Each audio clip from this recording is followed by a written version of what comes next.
neatly down. Thank you very much. Excellencies, Majesties, Royal Highnesses, ladies and gentlemen, all is set now for us to receive our King and the official party. I ask that we all be seated and hold ourselves in readiness. It is requested kindly of all of us to place our phones on silent to avoid any interference in the course of this celebration. I thank you for your cooperation.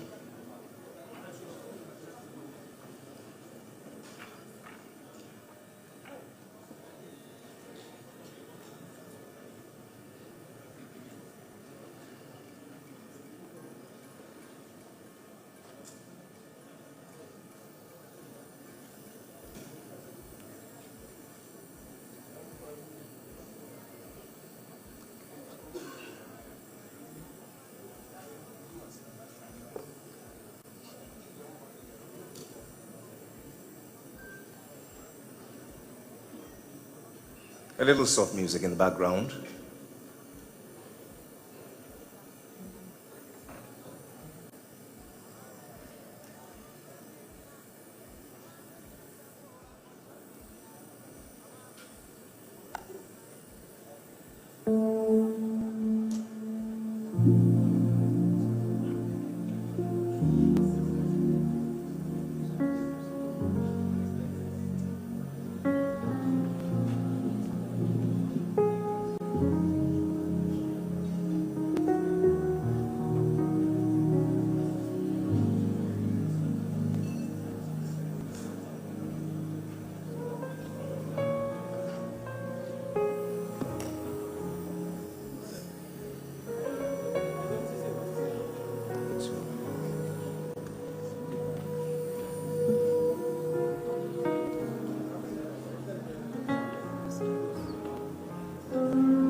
"27 years of leadership, sustainable development, and progress.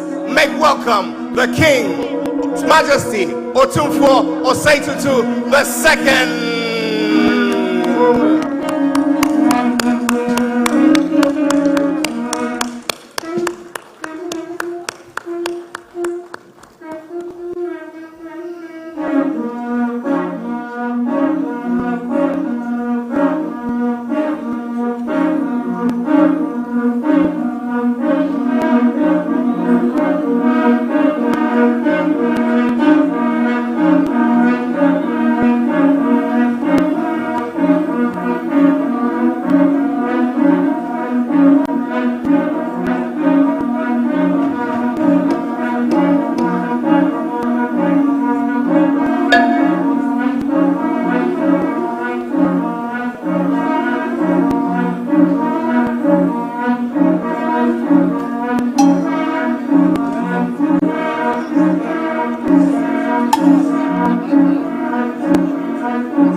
In reverence to God Almighty, the giver of life and every good thing, Humbly, I ask that we rise as we begin in the name of God, who is Father, Son, and Holy Spirit. Let us receive the Anglican Archbishop of Kumasi, the Right Reverend Oscar Christian Amoa, for this evening's invocation.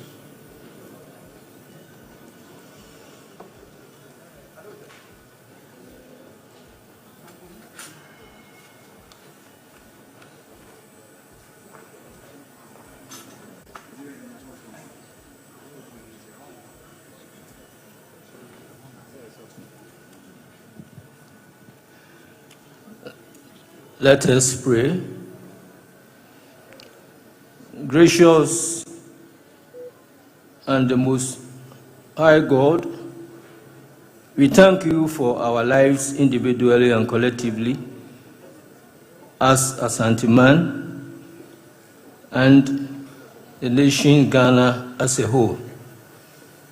Our hearts are full of gratitude for the life of His Royal Majesty, Otumfuo Tutu II, our king, and his position as Asantehene.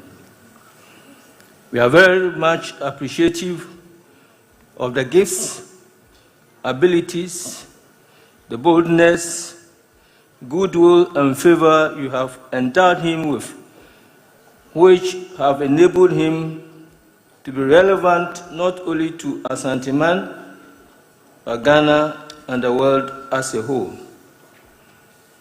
As you prepare to celebrate the 27th year of his ascendancy on the golden stool, we pray for good health, more wisdom, more knowledge, insight, understanding, keen mind, and above all, long life for him. This evening, Lord, as we gather to celebrate Otumfuo as a pillar of peace, we pray for a larger and a wider capacity for him to receive your peace, which passes all understanding, in order to be able to dispense more peace in this kingdom. Let the purpose of this gathering this night be achieved. We ask this and other blessings upon one and all. In Jesus' name we pray with thanksgiving. Amen.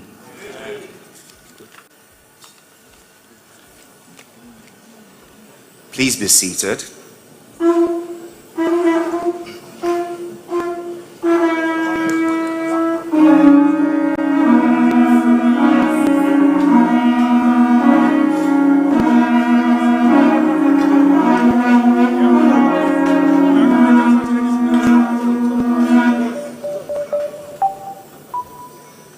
27 glorious years of advancing peace and sustainable economic development through a royal vision.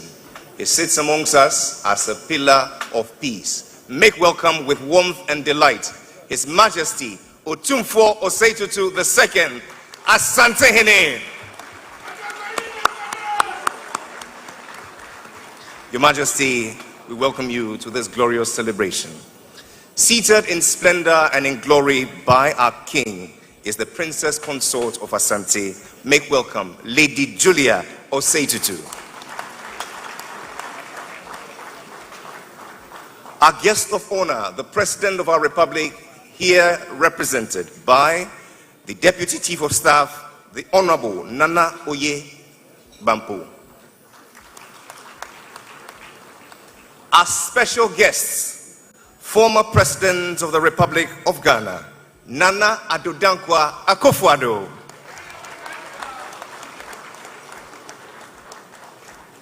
Special guest, former Vice President of the Republic, His Excellency Dr. Mahamudu Bawumia.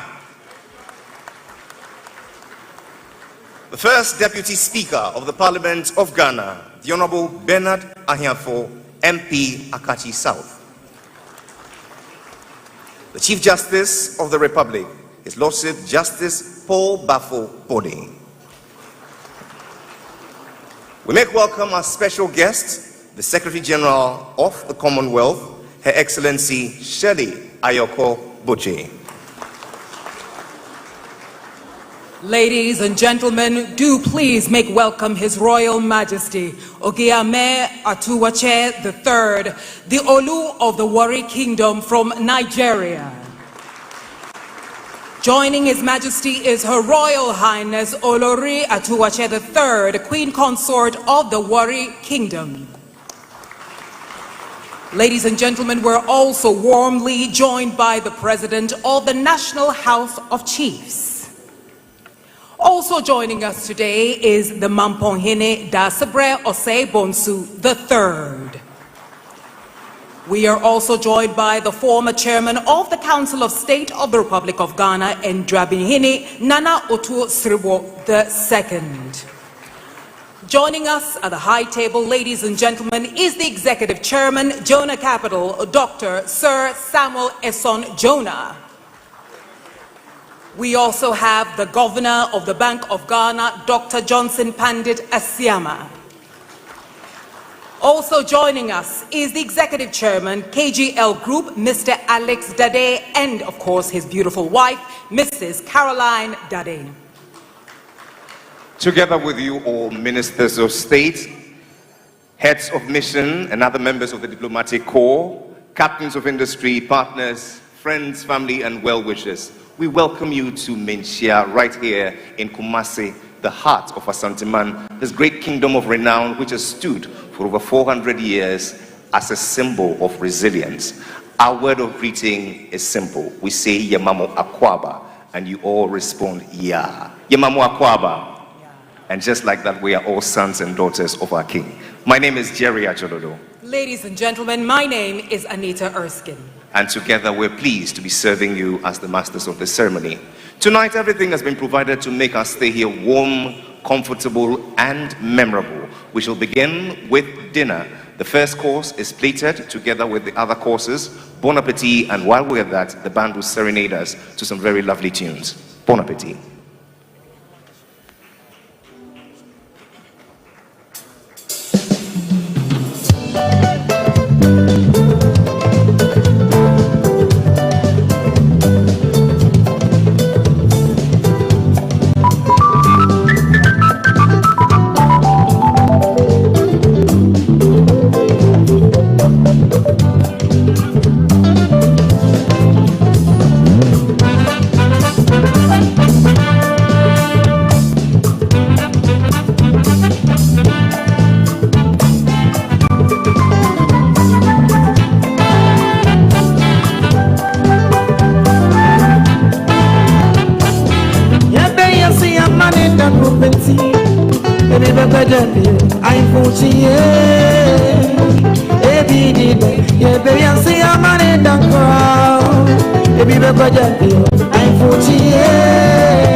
Osenetini abuabia, osenetini abuabia.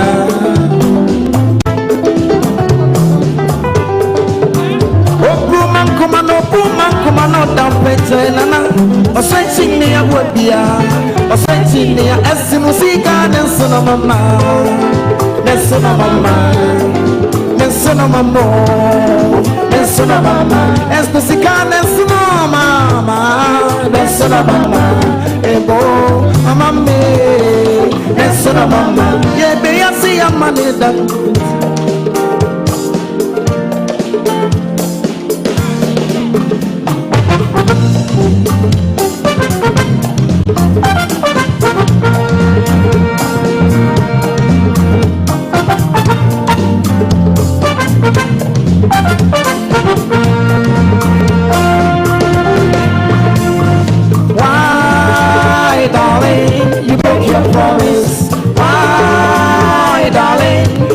Your promise, why, my sweet darling, you treat me cruel so.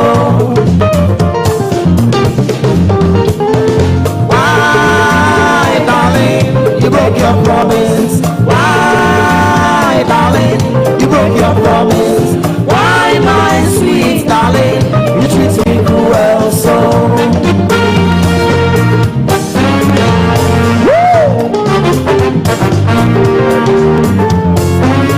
Promise me you die when I die. When I'm in trouble, you come and set me free. My sweet darling, you treat me cruel so. You promise me you die when I die. When I'm in trouble, you come and set me free. My sweet darling, you treat me cruel so. You my heart because of this promise. My shining star, my one and only one. Never let me down, never ever leave me alone. I miss you. Why, darling, you broke your promise? Why, darling, you broke your promise? Why, my sweet darling, you treat me cruel so. Why, darling, you broke your promise?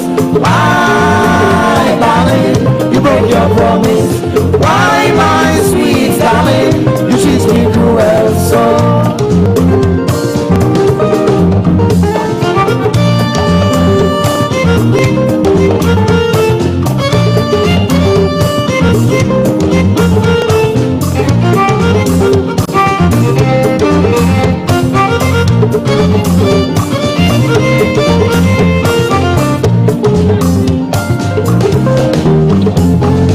Since you left me, I don't know what to do.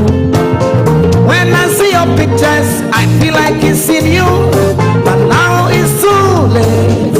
What can I do? Why, darling, treat me cruel so.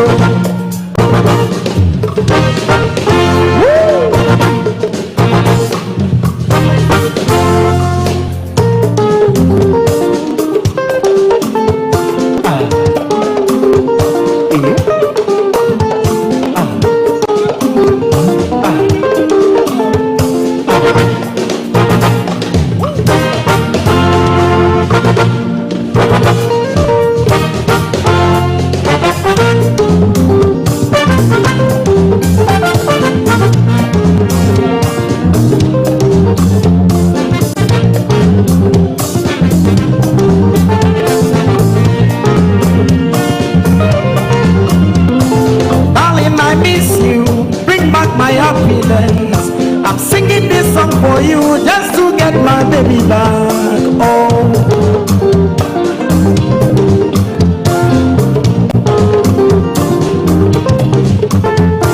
my darling, I miss you. Bring back my happiness. I am singing this song for you just to get my baby back. My darling, you left me in cold and darkness. I'm singing this song for you just to get my baby back.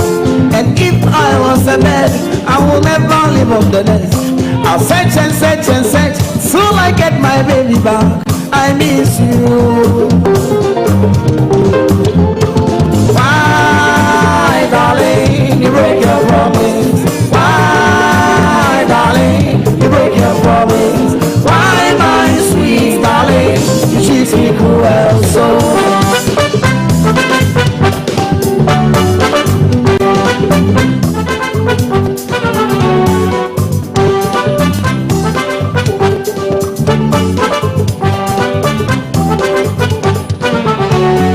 Asama minkaya, osemako, baby aminkoya, osemako, asaminya, osemayo, asaminfaya, osemafa, oh minya day, oh minya day, oh minya day, oh minya day, a pity onka, oh my brandy war, a pity onka, oh my brandy war, a pity onka, oh my brandy war, a pity onka, oh oh oh, oh oh oh, oh oh oh, oh oh oh.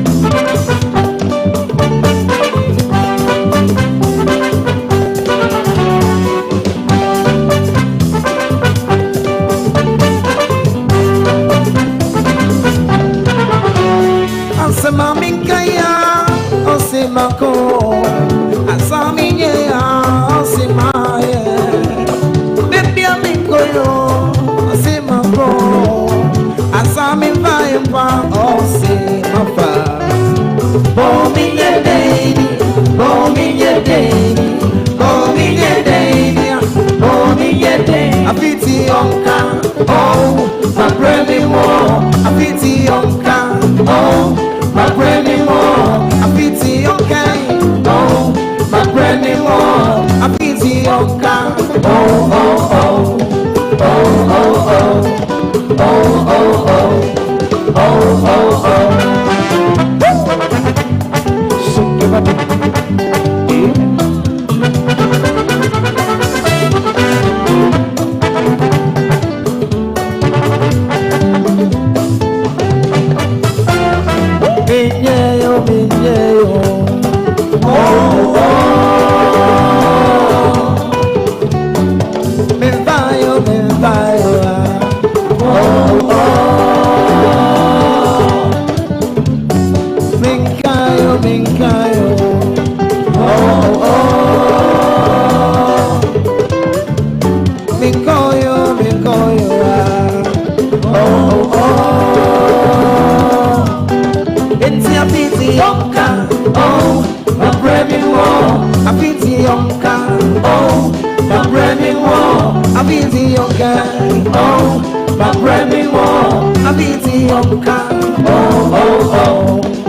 Ejuma me to we be now be a continuous.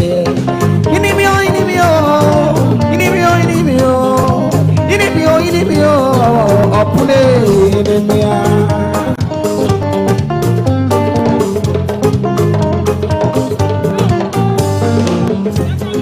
Menina can't medicine say on one, I'm gonna be. We am music on one, I'm gonna be. Menina can't medicine say on one, I'm gonna be. So more than I'm on one, I'm gonna be. Not of people see me, I'm mommy, why is you? I'm mommy, why is you? And so now, Thank you very much. The greatest man.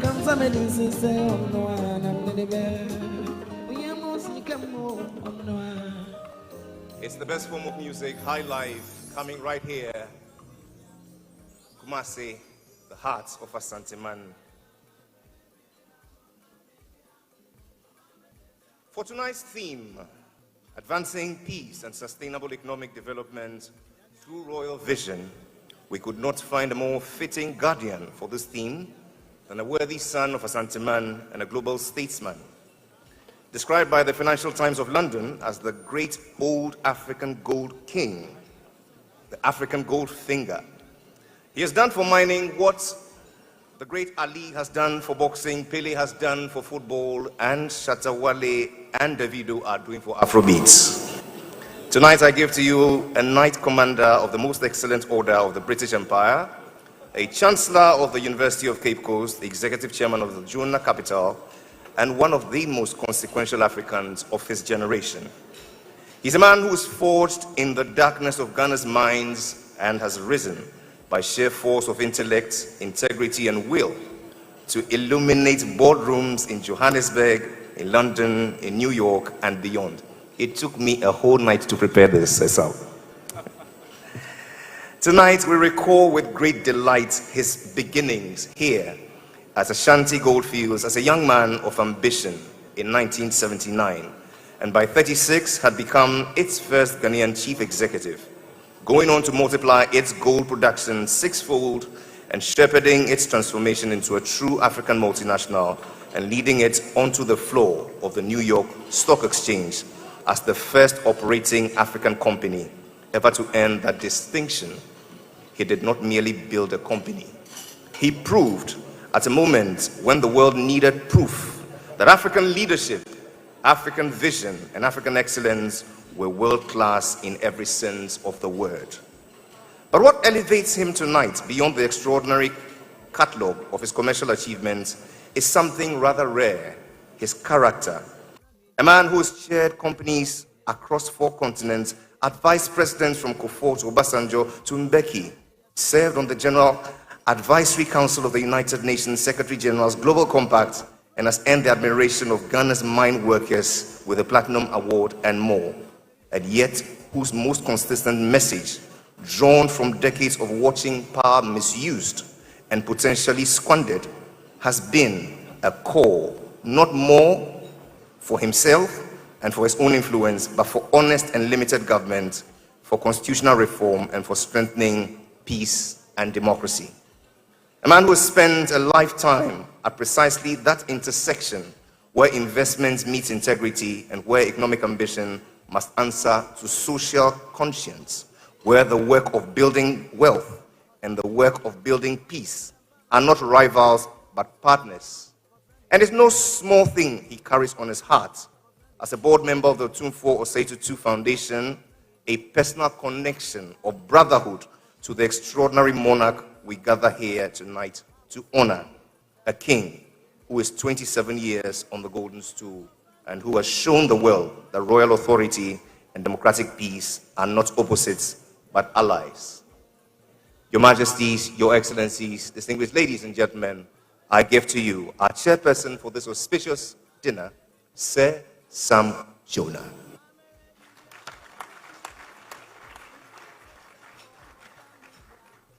Thank you, Jerry. It's the longest introduction I've had the pleasure of listening to.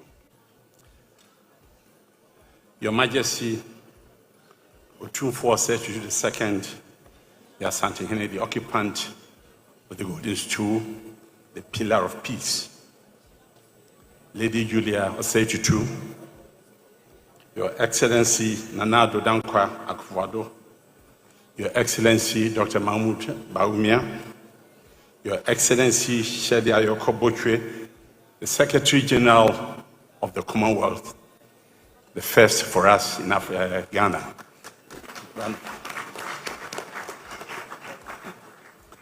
The first Deputy Speaker, our Chief Justice, Justice Paul Bafubone, the Chief of Defense Staff, General William Ajapong, His Royal Majesty, Ogiame Atuwatse III, Olu of Warri Kingdom, and Her Royal Highness, Olori Atuwatse III. We are indeed deeply honored to have you here with your presence. Distinguished ladies and gentlemen, I have chaired many events in my life, but I confess there's something about being invited to chair a dinner in someone's own palace that has a way of concentrating the mind wonderfully. You're supposed to laugh.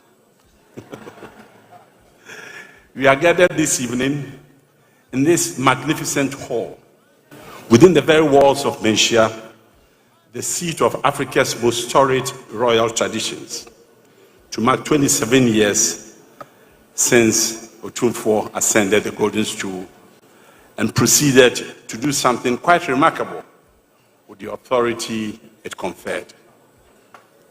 He chose peace. Not because it was the easier path.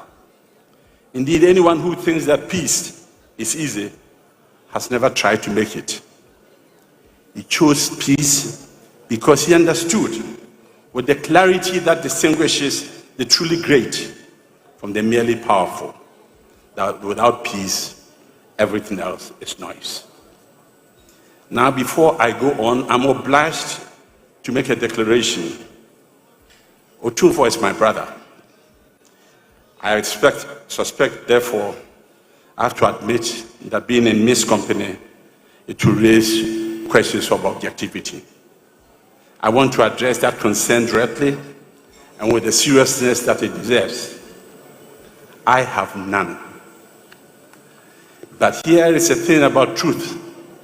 It is rather inconveniently indifferent to personal considerations.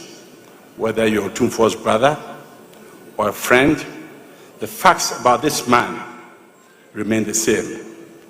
And tonight, the facts speak loudly, so loudly in fact, that I need only arrange them in good order and step aside. So ladies and gentlemen, objectivity or no, let the record speak. When Otumfuo VI ascended the golden stool in April 1999, he inherited not only the weight of Asante tradition, 7 centuries of history, of gold, and of kings, but also a portfolio of disputes, wounds, and unresolved tensions that would have defeated lesser men. I just give you an example. The Efidiasi stool dispute had festered for 23 years. 23 years. Communities divided, families estranged, cause burdened, and there it sat, a wound that had become so familiar, people had stopped believing it could be healed. His Majesty took it up, 7 sittings, and it was done. The then Chief Justice of Ghana, Justice Kwesi Anum-Yeboah, observed when receiving a commemorative coin that Otumfuo's interventions in chieftaincy disputes has significantly reduced the burden on the courts. Ladies and gentlemen, think about it. A king who lightens the load of the judiciary in a country not short of disputes, that is no small contribution. The Dagbon conflict, a crisis so deep, so violent, so entrenched in history that wise men had quietly given up on it.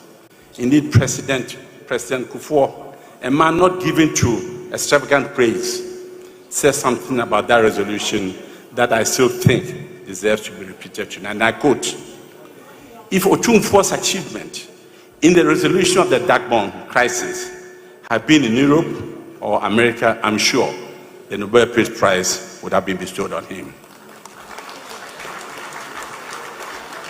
Ladies and gentlemen, I leave that thought exactly where President Kufuor placed it. But ladies and gentlemen, his mandate, as it turned out, was not confined to chieftaincy. In 2012, as Ghana prepared for a general election, an election that carried its anxieties as all of them do, His Majesty convened all presidential candidates to Kumasi. He brought them to this city under his roof, under his moral authority, and secured from them a commitment to peaceful elections. They signed what has famously become known as the Kumasi Declaration. This is not a small feat. Give him a big hand of applause.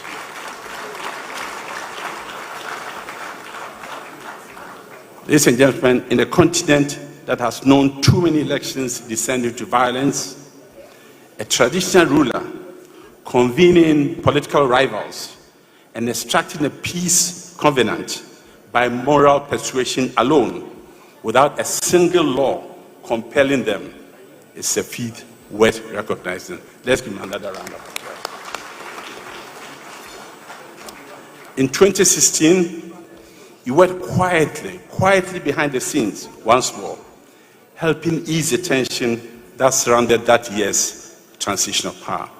Quietly, the emphasis is, without fanfare, because the most important things in life are often done that way. And more recently, let's look at the Boko mediation, a conflict so tangled with roots, its roots are so tangled that few believed anyone could even begin to unravel them. His Majesty accepted the role of sole mediator, conducted sessions here at Menchia, and in December of last year, presented his report to the President at the Jubilee House. Ladies and gentlemen, the work continues, but it has begun, and in peacemaking, beginning is everything. Ladies and gentlemen, tonight, we witness something very rare, something very beautiful. His Majesty in this very hall will confer the prestigious Otumfuo Commemorative Gold Medal on President John Mahama, President Nana Akufo-Addo, and John Kufuor. 3 leaders, 3 eras, 1 golden thread, service to the nation. Give them a high five. President Mahama for continuing the Dagbon process, establishing the 1 billion CD Boko Revitalization Fund, civilizing the city, enjoying deep respect for traditional authority. For President Akufo-Addo, under whose watch Dagbon achieved lasting peace, and who delivered the transformative 3 SHS policy that the World Bank called one of the most impactful in our history. And for President Kufuor, who initiated Dagbon peace process, introduced the NIH, National Health Insurance Scheme, and steered Ghana through HAPIC, cancelling billions in debt and stabilizing the economy. By honoring them jointly, Otumfuo is sending a clear message, louder than any speech, that statesmanship is not about partisan victory. It is about continuing, enduring contributions to peace, prosperity, and national development.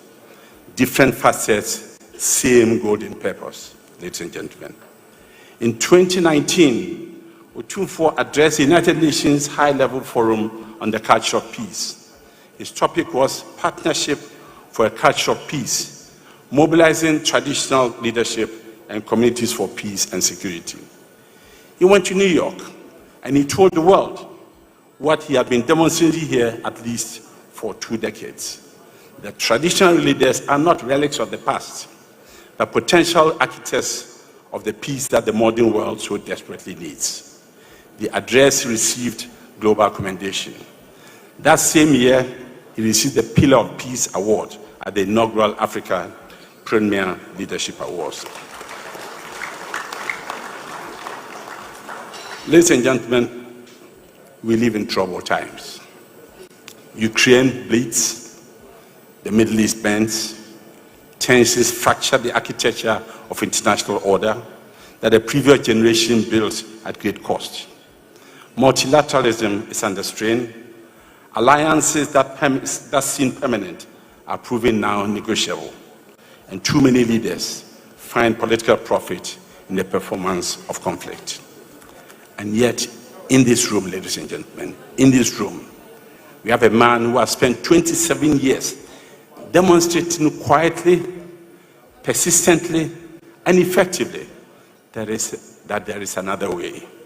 That dialogue, patiently sustained, is stronger than any decree.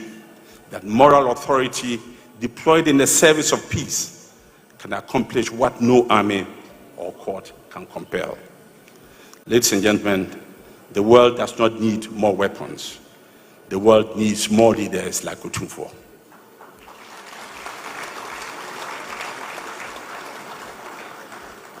I say that as a man who has spent his life in mining and investment, I know the value of what lies beneath the ground. But I have learned that the most precious ore of all is the kind of leadership that builds rather than divides, rather than destroys, reconciles, and sees in every conflict a peacemaking waiting to be negotiated. His Majesty has been mining that ore for 27 years. And then, of course, there is education. His Majesty understands, indeed, as all true great leaders do, that the most durable peace is not achieved at the signing ceremony. It is built slowly in classrooms, in the minds of children who learn to think critically, to engage with difference, to see humanity in the other. His Majesty's commitment to education as a tool for national development is not separate from his peacemaking. Indeed, it is his peacemaking extended across generations. An educated society creates its own conditions for peace. It builds institutions. It develops the capacity for reasoned disagreement. It produces citizens who settle disputes with words, not weapons. And in supporting education, Otumfuo is not simply fulfilling a royal duty. He is planting peace in soil that will bear fruit after all of us in this room have taken a bow. Ladies and gentlemen, Shakespeare's Mark Antony stood over Caesar's body and told Rome, I quote, "The good is often interred with their bones." He had to wait until his friend was dead before he could say the things that needed saying. And even then, he had to dress it in irony to get the crowd to listen. We are lucky here tonight.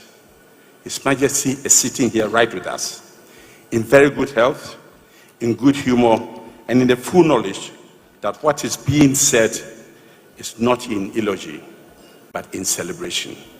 We don't need irony. We don't need a funeral. And we certainly do not need to wait. Tonight, the ears are open, and so we speak. Tonight, we mark this occasion with gold, as Asante has always done over the years. The commemorative gold coin that honors His Majesty is not merely a beautiful object, though it certainly is. It is a statement that this community, this nation, this world chooses to recognize greatness in the living, to say thank you while the ears that need to hear are still open. The coin and all the artworks unveiled tonight will go into homes, offices, and treasuries around the world, carrying with them a very simple message that peace is possible, that one person in one chair with sufficient wisdom and moral courage can tip the scales. Your Majesty, in conclusion, 27 years ago, you ascended the golden stool and received the weight of an ancient kingdom. Since then, you have carried that weight brilliantly, and you have added to it the voluntary burden of other people's conflicts, other people's wounds, other people's unanswered questions.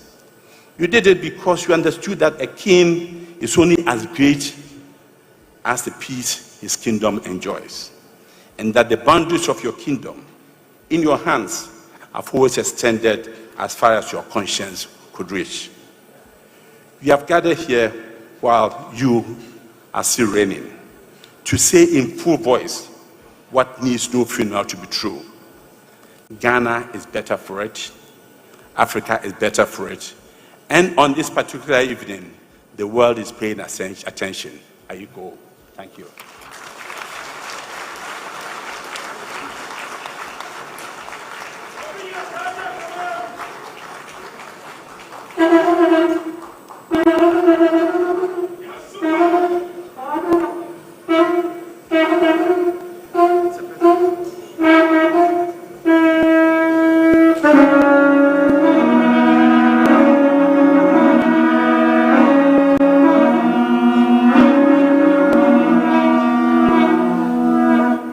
Ladies and gentlemen, another round of applause for our chairman of the occasion, Dr. Samuel Esonjona. And now, ladies and gentlemen, on behalf of the founder of E-on-3, Mr. Richard Oforiatta, and of course, as you are here basking in the glory of our 27th anniversary of Otumfuo, World Meets in Ghana Executive Board wants to extend its deep-felt gratitude to our partners, the Menchia Palace, KGL Group, the Diaspora Affairs Office of the Office of the President. We also say a big thank you to the Commonwealth Secretariat, the Bank of Ghana, the Multi-Bank Group Dubai, the African Gold Market Association. We want to say a big thank you to Typhoon Greenfield, Ghana Link, Day Prague Tokenization LLC Dubai. Also, thank you to you, Stratcon Energy, Ghana Gold Board, Gold Coast Refinery, Dawak Gold Refinery, Caveman Watches, Popo Global Investment, Access Bank Ghana PLC, Emirates Gold DMCC, Detraco Plus, and the Touch of Bronze. We say a big thank you, ladies and gentlemen, a round of applause for our generous partners. And speaking about partnership, it gives me great pleasure to invite to the podium the Director of the Diaspora Affairs at the Office of the President. Ladies and gentlemen, the distinguished citizen and son of the soil, please warmly welcome the patriot, Mr. Kofi Ochre Darko.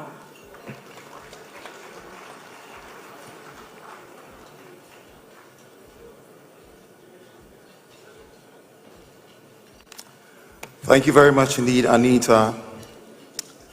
I must say that having worked in the media space for about 30 years and having hosted about 3,000 events for the very first time in my life, I'm very nervous, in front of greatness. Our gracious host, Your Royal Majesty, Otumfuo Osei Tutu II, Asantehene, my king, our matriarch, Her Royal Highness Lady Julia Osei Tutu, the Queen Consort of the Asante Kingdom, His Royal Highness Ogiami Otuwati III, the Olu of the Warri Kingdom of the Federal Republic of Nigeria, Her Royal Highness Olori Otuwati III, the Queen Consort of the Warri Kingdom, our special guest of honor, the Secretary General of the Commonwealth, Excellency Shirley Ayokoboche, His Excellency John Dramani Mahama, President of the Republic of Ghana, being represented here by my boss, the Deputy Chief of Staff, Nana Oye Bampo Addo, Excellency Nana Addo Dankwa Akufo-Addo, former President of the Republic of Ghana, Excellency Mahmoud Bawumia, former Vice President of the Republic of Ghana, the Honorable Bernard Ahiafo, First Deputy Speaker of Parliament of the Republic of Ghana, His Lordship Justice Paul Bafoboni, Chief of Staff of the Republic of Ghana, His Excellency Wamkele Mene, Secretary General of AFTA Secretariat, Honorable Ministers of State, members of the Diplomatic Corps, Nananom, senior government officials, service commanders here present, distinguished ladies and gentlemen, colleagues from the media, my diaspora family, ladies and gentlemen, all protocols observed. The Diaspora Affairs Office of the President, working alongside E-on-3 Group to host this evening, has been very deliberate. Tonight's gathering was not put together simply to mark an anniversary. It was actually organized because leadership, investment, diaspora engagement work together and better when they meet in the same room and deal with each other directly.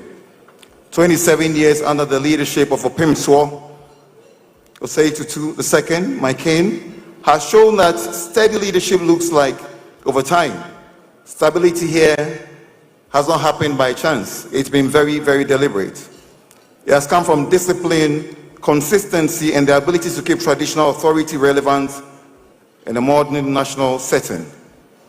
From the diaspora perspective, the consistency matters more than many people seem to realize. People living abroad do not invest where they feel very uncertain. They invest where they see order, respected authority, and continuity. And His Majesty leadership, definitely, whose signal have remained clear. Everywhere you go in the world, people look up to us because we have an element of royalty that people can applaud and admire from a distance. We see this very clearly every year during the Akwesidae Festival, especially the one held in August. And I must say that this year we're taking that event to the United States in August, and people from different walks of life are going to be in Washington, D.C. as we celebrate Akwesidae Kese and Ghana for that matter. Many Ghanaians abroad plan their trips around it. They return because they want to reconnect with identity. But once they arrive, their attention naturally shifts to opportunity, being land, property, tourism, agriculture, and partnerships with local businesses. That pattern has been observed with consistency. Cultural connection opens the door. Trust keeps people engaged. And once people feel confident, business conversations begin and local trade ultimately benefits. This is one reason traditional institutions remain relevant in national development conversations. They provide stability where uncertainty might otherwise slow progress. Investors, particularly those in the diaspora, look closely at how stable leadership structures are in place before they commence business. Ladies and gentlemen, tonight's gathering reflects that reality. Royal leadership, national leadership, private sector actors, and diaspora partners are all present when the right people meet in the same environment. Conversations move faster and decisions become more practical.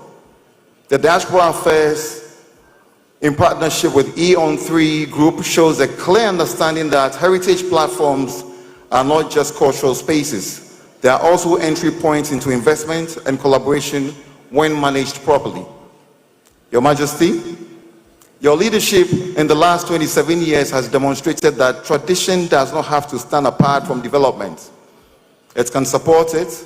It can provide the kind of stability that encourages people, both locally, abroad, to commit resources with confidence.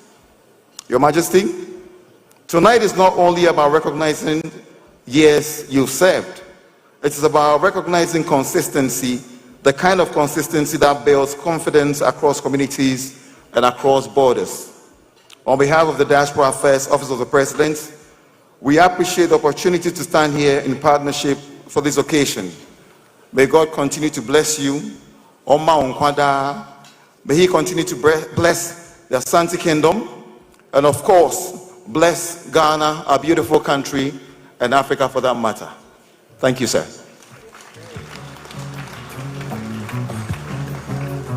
Mr. Kofi Otredako is the Director of Diaspora Affairs at the Office of the President. Thank you very much for that very warm address. And talking about consistency of efforts, we must certainly congratulate and tap our diasporan brothers and sisters for such consistency showed over the years. Joining us with warmth and affection, ladies and gentlemen, our brother all the way from the United States, Mr. Boris Kojo. Make him welcome with a round of applause. Thank you for joining us tonight.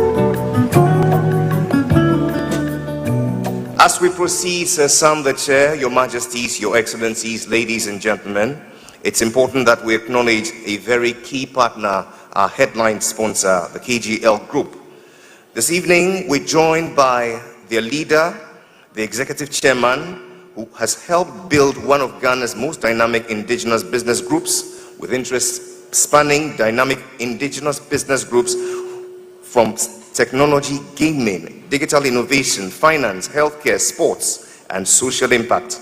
A passionate advocate for African economic self-determination and the builder of enduring institutions. He's a three-time Group CEO of the Year at the Ghana CEO Excellence Awards from 2023 to 2025 and recipient of the Forbes Best of Africa Corporate Leadership and Innovation Award, Emmy Man of the Year, and the recipient of the Order of the Star of Ghana. He's addressed many thought leadership platforms at the University of Ghana, the Said Business School at Oxford, and the London School of Economics, to mention but a few. Would you please make welcome the celebrated Alex Apau. Much. Your Excellency and I go a very, very, very long way. And we've all been very, very proud diasporans. You know, we lived in London together. He left London before some of us did to come to Ghana and become the Asantehene. So we have been very close friends and kept that friendship till now. Your Royal Majesty, we're so proud of you. The chairman of the occasion, Dr. Sam Jonah, and I always say we're friends like him, and those who have been ahead of us, we cannot afford to fail when we have mentors like him.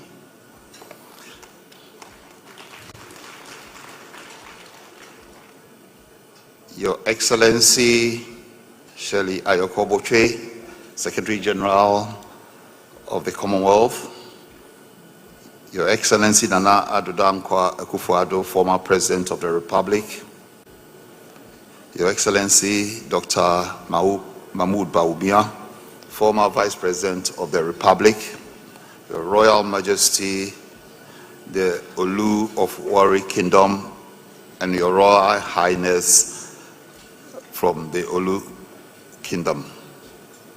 May I stand on all the protocols observed. It is indeed an honor and a privilege to stand before you tonight on behalf of Corporate Ghana and the KGL group of companies of which I lead as the Executive Chairman, to congratulate Your Royal Majesty Otumfuo Osei Tutu. For 27 years, Otumfuo has demonstrated that true leadership is not about occupying a throne, but about transforming it into an instrument of peace and stability. He has shown us that tradition is not a limitation, it is a foundation. The culture is not static, it is dynamic. And that authority, when exercised with wisdom, can become a powerful force for national and global relevance. Your Excellency, Otumfuo, from mediating conflicts to strengthening social cohesion, from promoting education to championing development, Otumfuo's leadership has extended far beyond the boundaries of Asantehene. He has become a national asset and a continental reference point. And indeed, he has become a global symbol of peace-driven leadership. Your Excellencies, distinguished guests, it is therefore entirely fitting that tonight we do not merely celebrate a monarch, but a pillar of peace and support for corporate Ghana and Ghanaian-owned enterprise. I recall years ago, during the launch of the gold coin, reflecting on the significance of that moment, I remarked that if the Ashanti Kingdom were trading on the international stock market, it would undoubtedly be one of the most profitable stocks to invest in. That statement holds even greater meaning today as it did then. As we continue to witness the strength, resilience, and the value of the kingdom under your Majesty's stewardship. At the KGL group of companies, our support for Asantehene is not incidental, it is deliberate. We have always believed that if you operate, and this happens also to be one of the largest markets in Ghana, the Ashanti Kingdom, or the Ashanti region. And we believe that if you operate in sectors and in regions that touch the public interest, then your responsibility must be greater than your ambition. Because if our businesses grow while society weakens, then that growth is not progress. It is an imbalance, and that is why our commitment to the Ashanti Kingdom is rooted in shared values. These are values of people upliftment, values of discipline and long-term thinking. Your Excellency, through the KGL Foundation, we have sought to translate these values into tangible impact. The KGL Foundation has worked closely with Asantehene in the last 6 years on two of as the KGL's 5 major pillars. We have worked with Asantehene on culture and heritage, and also on mental health care. On cultural heritage, through our sponsorship of events like this and the Gold Coin Initiative, we have helped fund the Heritage Museum in Ashanti region. And we have collaborated with Lady Julia to build one of the largest health facilities, the KGL If Medical Center, a multi-million-dollar initiative, which was commissioned by the Vice President in December. That was the first phase, and we are on to the next phase. So, on behalf of the KGL group of companies and corporate Ghana, we express our deepest gratitude and respect to His Majesty. Nana, your leadership has been a gift to this nation and to our continent. Through your calm authority, unwavering sense of justice, and your deep commitment to unity, you have shown us that true power lies not in dominance, but in restraint, not in words alone, but in action, and not in momentary influence, but in lasting impact. You have built bridges where others have built walls. Your legacy, therefore, is not one that is simply to be remembered, but it's one that will be felt. Felt in the peace that communities continue to enjoy today, felt in the strength of institutions you have helped shape, felt in the pride of the people whose identity you have protected and elevated. And long after today, long after this gathering, long after all of us have played our part, your name, Otumfuo Osei Tutu II, will remain a reference point for leadership done right, for peace secured with wisdom, and for legacy built not for applause, but for generations. Because when we get it right, the world will not only meet in Ghana and Asantehene, the world will learn from Ghana and Asantehene. We ask for long health for you. May God bless Asantehene, and may God bless our homeland, Ghana. Thank you very much. Ladies and gentlemen, another round of applause for the Executive Chairman of KGL Group, Mr. Alex Dade, which brings us to a warm and sumptuous meal. Ladies and gentlemen, dinner is now served.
Podamu. It's really you, and I'm a man, calling singing. Let's do the baby, Yama. Coffee, you are all. I'm a Muntumantuna. Muntumanda. What did you run a meeting? Asanatu. Fama bonnet champion, if he na me good. Son of you, baby. Intina Masanabi. Fama bonnet champion, na boni unipon. Asam subani for a knocking. Honey, you will be yourself. Maria, no worry. Oh, baby, you more baby. Adamo, Moya. Nani, on your fufu. Samaya, born in the rapper. The name of Sanabo.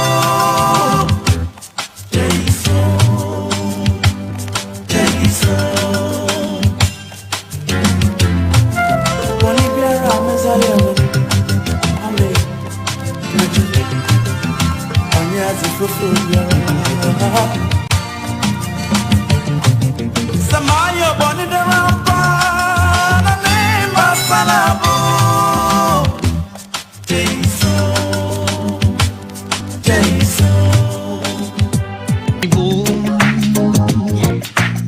Say, oh, do you, not of you. Preserve. All believe who are your grouping. Although you know, I never say. You walk out of your soul. Yana is a picture. I do when it's so near the corner. I'm not anyway. Although you saw, I'm running as all the time.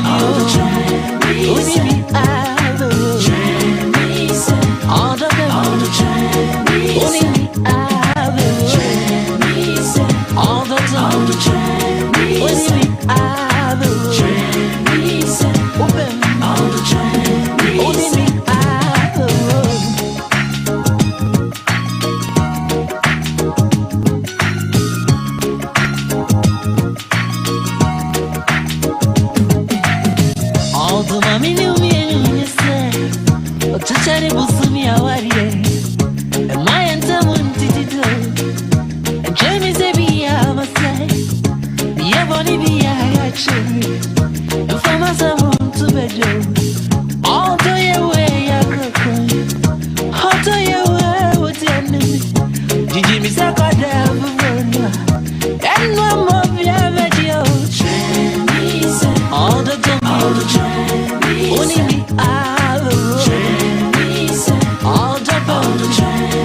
Only me, I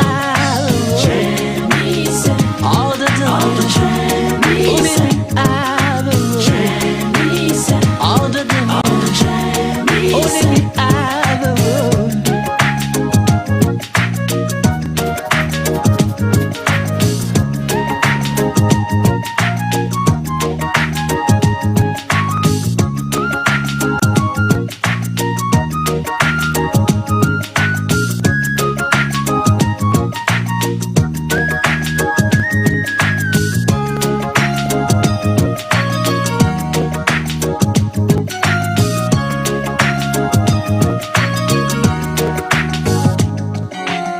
ain't you talking me back where you need? And you know Jabby no job. We decided we do. So now you will have no idea. We are going to say we are chubby. So that one is sour. Although you will have sour. And no root me out as all the time. Only me out. All the time. Only me out. All the time. Only me out. Open. Only me out.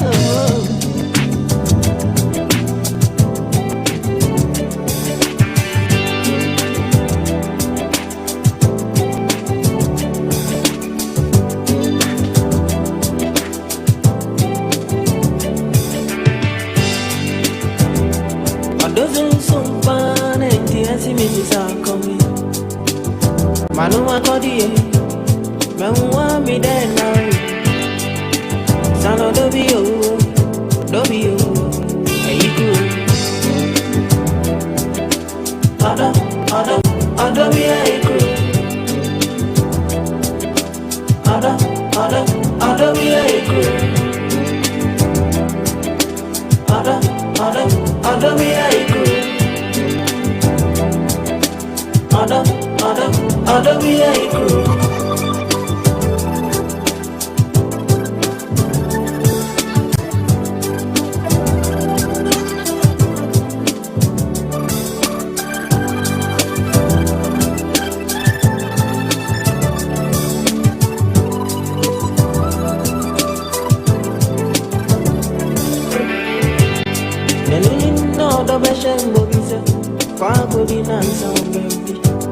Come on, I'm in there, I don't soon to miss me to sound.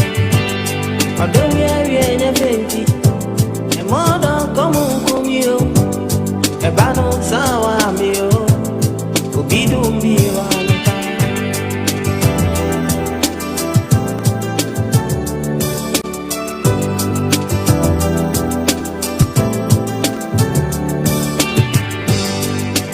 A binti me a cantam. Bibi to me sinti enisi, bizo kusi oti kwanti bono, kuniye mekano wako. Adi science, it's your to me yamanu ye. Unyamozike muumino beko. Bacha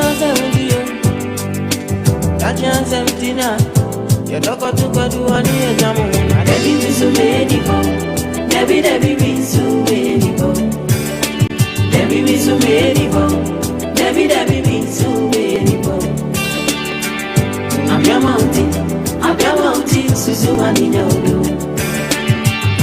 I'm your mountain, Susumani no. Debi be so many bone. Debi be so many bone.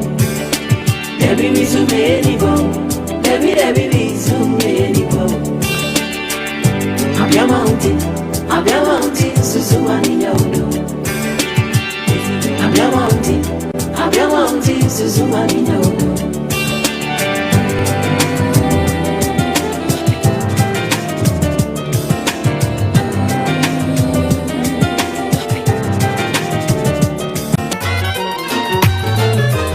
Beautiful music while we have dinner. And now, ladies and gentlemen, we will proceed with our program. It is now my distinct honor to invite to the podium a distinguished and forward-looking monarch and one of the youngest recipients of the Commander of the Order of the Federal Republic of Nigeria in recognition for his commitment to leadership, cultural preservation, and community development not only in Nigeria but across the continent of Africa. Our dear Chair Samjona, Majesty Otumfuo Osei Tutu II, Your Royal Highnesses, Excellencies, distinguished ladies and gentlemen, with warm applause and perhaps also on our feet, please allow us to make welcome Majesty Ogeame Atuache III, the Olu of the Warri Kingdom, to share his keynote. Ladies and gentlemen, please make welcome His Majesty.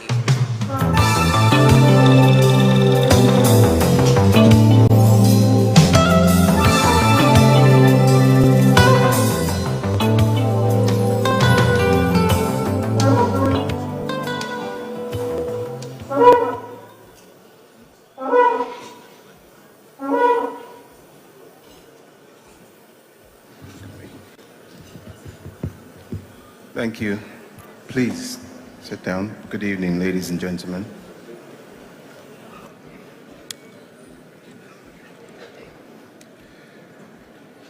Being in the midst of the cream of Ghanaian society, I am going to try my best to be a very good Nigerian and stand on the already established protocol. Otumfuo and I were remarking that the earlier speeches were running a bit long, so I intend to move with alacrity so that he does not pinch me when I get back to my seat. This evening I acknowledge my brother, His Majesty Otumfuo Osei Tutu II, with the deepest respect. And even before my ascension, I admired you from a distance. And today, I am happy and honored to celebrate you at your right-hand side. I will not betray my age. Your brother earlier said you ascended the throne in 1999. I will not reveal at what level of education I was receiving in that year. All you need to know is that, according to my tradition and culture, once the crown is on my head, I no longer have an age. But I celebrate you as you mark 27 years of steady, disciplined leadership. Like the speaker before me, I affirm Otumfuo as a builder and guardian of peace, which is the result of deliberate leadership. I must highlight your influence to stability within Ghana and beyond. And I know that there are politicians in the room, including the former president, but to many of us outside Ghana, and I dare say this with humility, and I say it very carefully, that Otumfuo, in his own regal way, represents the face of Ghana.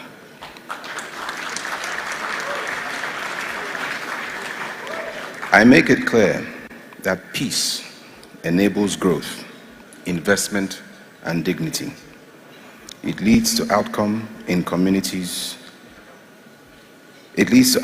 communities built on trust and continuity.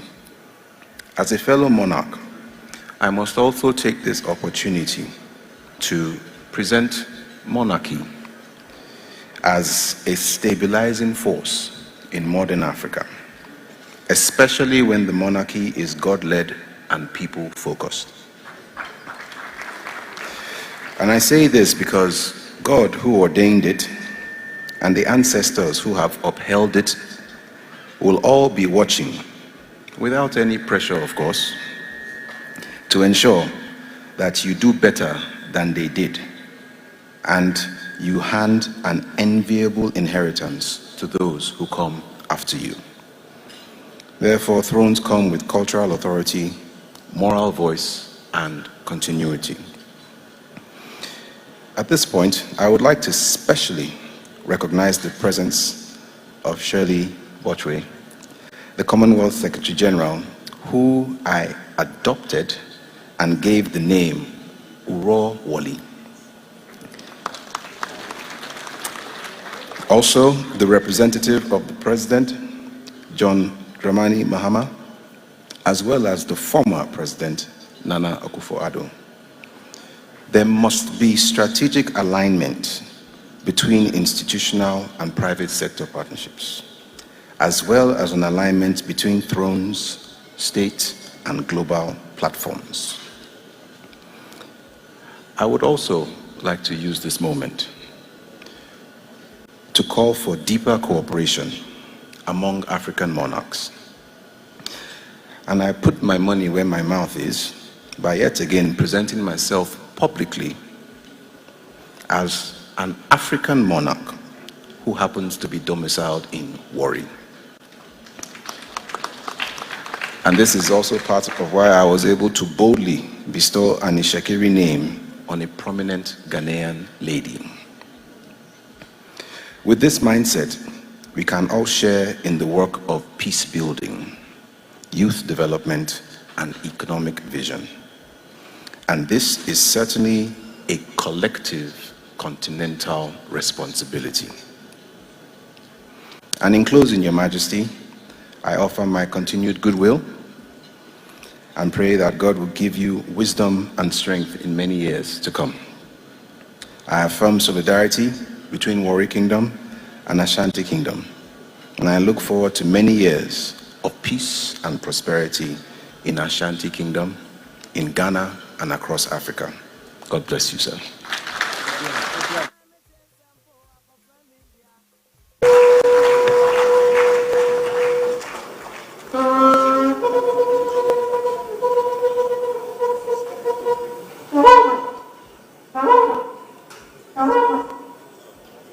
Ladies and gentlemen, another round of applause for His Royal Majesty, the Olu of Warri, Ogiame Atuwashe III. And now let's take a moment to reflect on a legacy that continues to shape our nation and inspire our continent.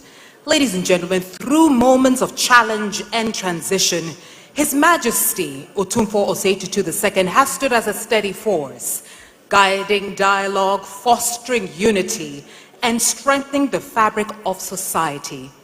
And now, we would like for you to take a look at the screens as we not only go down memory lane, but as we come face to face with a clear understanding of why he is defined as our pillar of peace.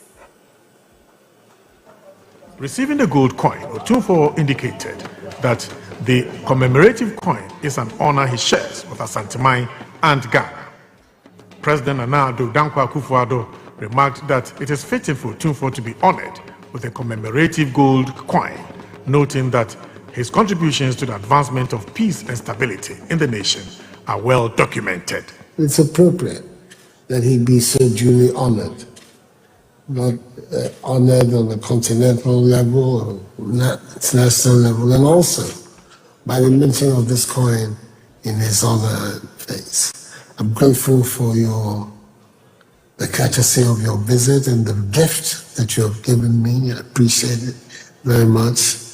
And I'm hoping that developments like these become normal and customary in the development of our nation. Former President John Ejiokum Kufuor believes that had Otumfuo's achievements in resolving the Dagbon conflict occurred in Europe or America, he and the two other monarchs who mediated the crisis will have been awarded the Nobel Peace Prize. He recounted how Otumfuo facilitated Ghana's exit from the highly indebted poor countries initiative, HIPIC, leading the IMF and the World Bank Group to agree on debt relief totaling approximately $4 billion from Ghana's creditors. The solution didn't lie in a legalistic solution, not a commission of inquiry. The people were not pacified. The police investigated to arrest criminals and so forth and so on, but still there was no peace in the end and Dagbon generally. So I approached Otumfuo, put the matter before him, enlisted his help. Said, Nana, help me to assure the Dagombes that my government was innocent, that we wished best for them, but we find ourselves in this trap that we are innocent of. Otumfuo considered the matter, it's all right. You join the two old kings and then approach the Dagombes to see if they would listen. We use traditional means to resolve this, the impasse there. President John Dramani Mahama indicated that Otumfuo Osei II was the prime mover in settling the Dagbon crisis and mentioned his instrumental role in Ghana securing an extended credit facility from the IMF in 2016 to strengthen the economy. When we had the crisis with the economy in 2013-2014, Paul will know all these things. We had implemented a single spine pay policy from Professor Nelson's time. And 2012-2013 was when the arrears were kicking in. That is after placing everybody on the spine.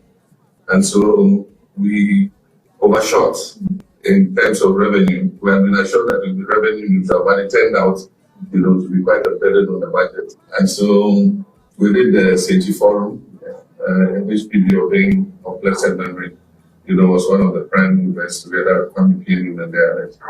And after that, they came up with a homegrown fiscal consolidation program. We tried to implement it, but the international investors they didn't believe that we had the discipline to be able to do it. And so we tried to convince them, but they won't budge. And so eventually we realized that if we were to get credibility behind the program, then we needed to go to the IMF. They wanted to see us under the schoolmaster before they believed that we could implement the program. Now we started talking to the IMF, and they were stalling the program and extending the discussions, negotiations. And then after I finished meeting, says, okay, and then they give you another day to meet another month away. It was critical to get this program locked in as quickly as possible. So one day, one of my frustrations, I was with Marcy and I went to see him. And he asked me how things were going. And then I explained to him what was going on. And then I remember that, he had quite some good friends in high places, so I just said, I need to be in this thing. I don't know facilities from, get to speed up these negotiations for a program for us. And we readily accepted. And because of that request, he got ready, he called the new person, he took a flight, he flew, met him, they went together to Washington, and the person took him to, at that time, the IMF director was Madame Lagarde. Yeah. And they went and saw her. And after the meeting, in a short space of time, things changed. And then suddenly, we had the extended credit facility, the ECF.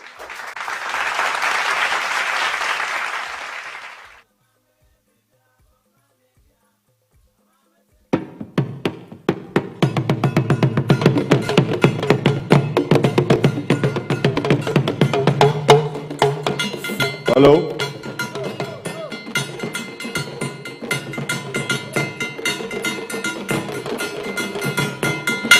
Hello? Everyone else say, "Mama is so now, boy. Now I back out debut."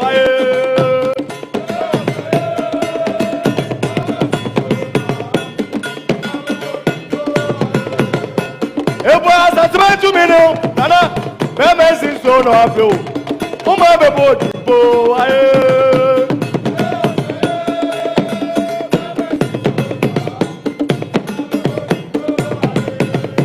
Uya bema, bema ya bebe. Bema ya bebe. Ya bebe. Nana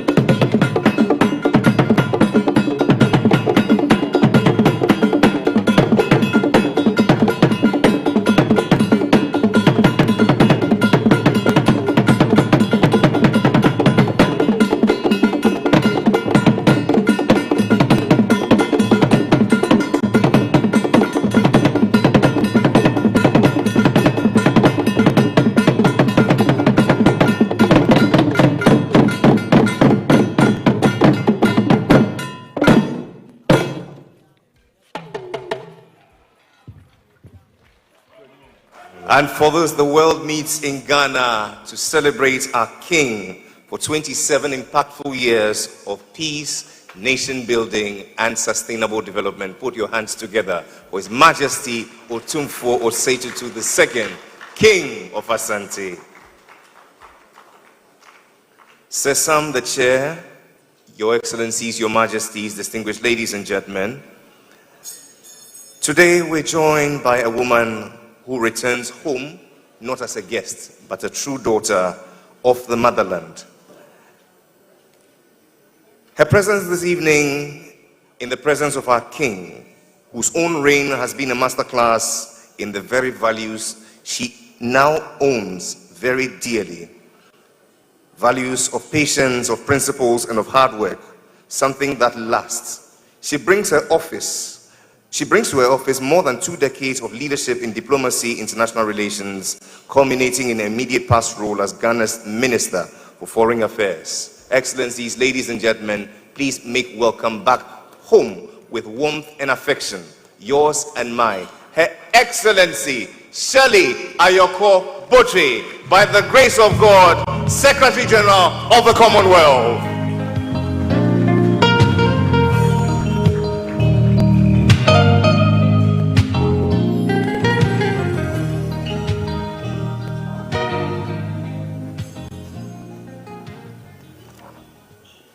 Our distinguished chairperson, Sir Sam Jonah, Your Majesty Otumfuo Osei Tutu II, Asantehene, our host, Her Royal Highness, Lady Julia Osei Tutu, the Deputy Chief of Staff, Nana Oyebampoado, representing the President of the Republic, Your Excellency Nana Dankwa Akufo-Addo, former President of the Republic, the Chief Justice of the Republic of Ghana, former Vice President Dr. Alhaji Bawumia, the Governor of the Bank of Ghana, Your Royal Majesty Ogiame Achuache III, Olu of Warri Kingdom, Her Royal Highness Olori Atuache III, Honorable Ministers, Honorable Members of Parliament, led by the Honorable Deputy Speaker of Parliament, Bernard Ahiafo, Your Excellencies, distinguished guests, ladies and gentlemen. It is a profound honor to join you this evening at Menchia Palace in this great city of Kumasi for this special celebration. I am deeply grateful for the generous invitation extended to me, and I bring warm greetings from the Commonwealth family. Tonight, we gather to mark the 27th anniversary of the coronation of His Majesty Otumfuo Osei Tutu II. And in doing so, we honor a leader whose reign has come to symbolize something rare and precious in our time: the patient, principled, wise, and far-sighted work of peacemaking. That is why this occasion matters so much, because peace is often spoken of as an aspiration, but in truth, peace is work. Peace is leadership. It is judgment. It is restraint. It is the ability to hold trust across difference and to summon reconciliation where others see only division. That is the work Otumfuo has undertaken in Ghana, and it is why he is rightly recognized not only as the occupant of the revered golden stool, but as a world leader and a pillar of peace. His Majesty has shown over many years that traditional leadership and modern statecraft are not in contradiction. At their best, they strengthen one another. The moral authority of tradition, exercised with wisdom and integrity, can help societies find balance, restore dialogue, and move forward together, anchored in values tested by time. That is a lesson the world needs, perhaps now more than ever. We live in a time of sharpened tensions and deep uncertainty. Across regions, we see conflict, mistrust, democratic strain, economic anxiety, and communities unsettled by rapid change. Many people feel that institutions are becoming more distant, just when reassurance and stability are needed most. The response to this uncertainty begins with leadership. Leadership that is steady enough to calm tensions. Leadership that is generous enough to build bridges. Leadership that understands that dignity, dialogue, and justice are not abstract ideals, but the foundations of national and regional cohesion and lasting progress. That is why tonight's theme, Advancing Peace and Sustainable Economic Development through Royal Vision, is so important. Peace and development are not separate pursuits. One depends upon the other. Without peace, there can be no durable investment. Without stability, there can be no broad-based prosperity. Without trust, no society can fully unlock the talents and loyalty of its people. Without peace, stability, and trust, societies pay a heavy price, including the higher price of credit. This is true across the Commonwealth. It is true across Africa, and it is true here in Ghana. As Commonwealth Secretary General, I see every day how much our member states need institutions and leadership that can prevent division, strengthen confidence, and create the conditions in which opportunity touches everyone. And I see how peace is not merely the absence of conflict, it is the presence of fairness, voice, legitimacy, and hope. That is why the Commonwealth attaches such value to the work of mediation, dialogue, and reconciliation. His Majesty's record in helping to settle disputes, ease tensions, and lend his authority to the national interest stands as a powerful example of peace building in practice. It reminds us that some of the most consequential acts of leadership do not always take place on the largest stages. Often, they happen through quiet persistence, patient listening, and the confidence to place unity above applause. That kind of leadership leaves a mark not only on institutions, but on generations. Tonight, as a daughter of Ghana serving the wider Commonwealth, this occasion carries particular meaning for me. Ghana has offered Africa and the world an example of democratic resilience, civic tradition, and Pan-African confidence. And within Ghana, the role of esteemed traditional institutions has remained an important source of continuity, identity, and wisdom. So tonight, we celebrate not only a monarch, but a model of leadership rooted in culture yet engaged with the modern world, grounded in heritage yet responsive to the demands of peace, development, and national renewal. Your Majesty, on behalf of the Commonwealth, on behalf of His Majesty King Charles III, your dear friend, and in my own name, I pay tribute to your distinguished service. We honor your commitment to peace. We honor your service to Asantehene and to Ghana and the world. And we honor the example you continue to offer to all who believe that leadership should unite, not divide. Leadership should heal, not inflame. And leadership should leave a nation stronger, calmer, and more confident than it was before. Your Majesty, may your legacy continue to inspire.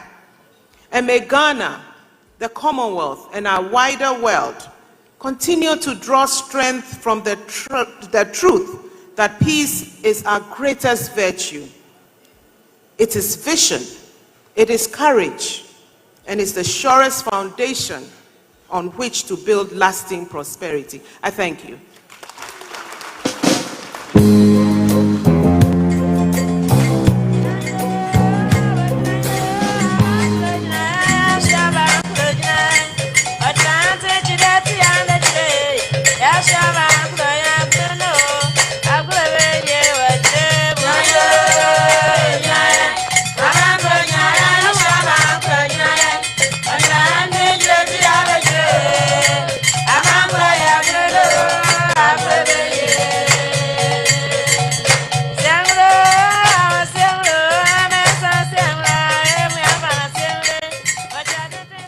The golden stool of Ashanti commands the powerful aura typical of monarchies, yet this authority, like all others, is not immune to the peculiar challenges needed to be surmounted.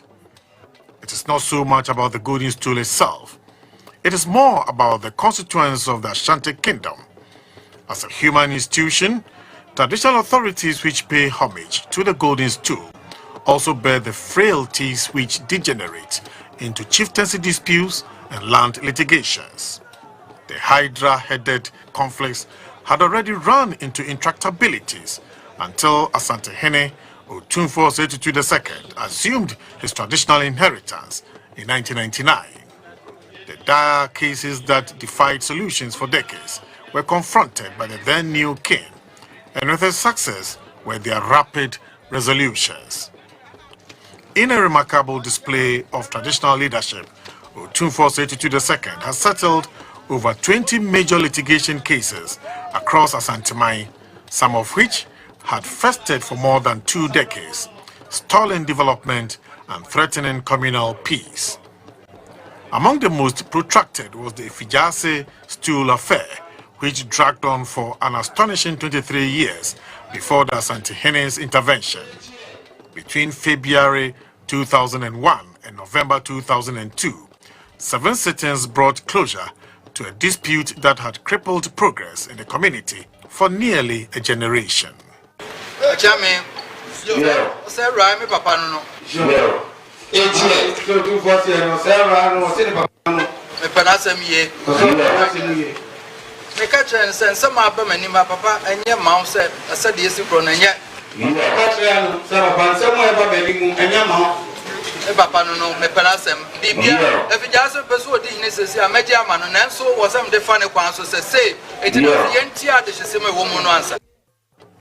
The Tepa stool case, which had lingered for 13 years, was resolved in just 5 sittings between August and October 1999. Similarly, the Adontain stool dispute, also lasting 13 years, concluded after 11 sittings from July 1999 to September 2000. Some settlements were remarkably swift. The Bechem stool affair, which had troubled the community for 6 years, was resolved in a single sitting on May 11, 2000. The Sechidumasi case required only 2 sittings to end 6 years of legal turmoil. The Aguna stool case demanded greater patience, with 14 sittings over nearly 3 years, from July 1999 to April 2002, to resolve 8 years of conflict. The Tafo and Sampa disputes, spanning 11 years and 12 years respectively, also found resolution under Otumfuo's wise arbitration. The Tafo case earned him the accolade King Solomon.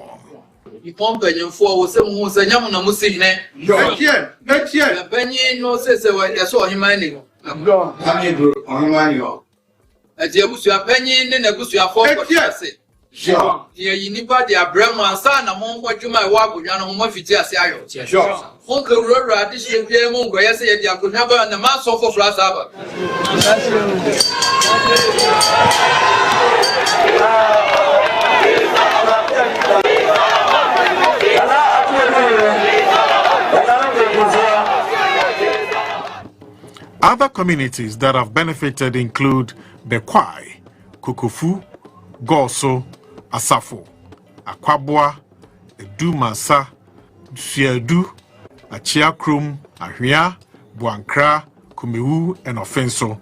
His palace continues to serve as a final court of appeal where peace, not legal technicalities, prevails.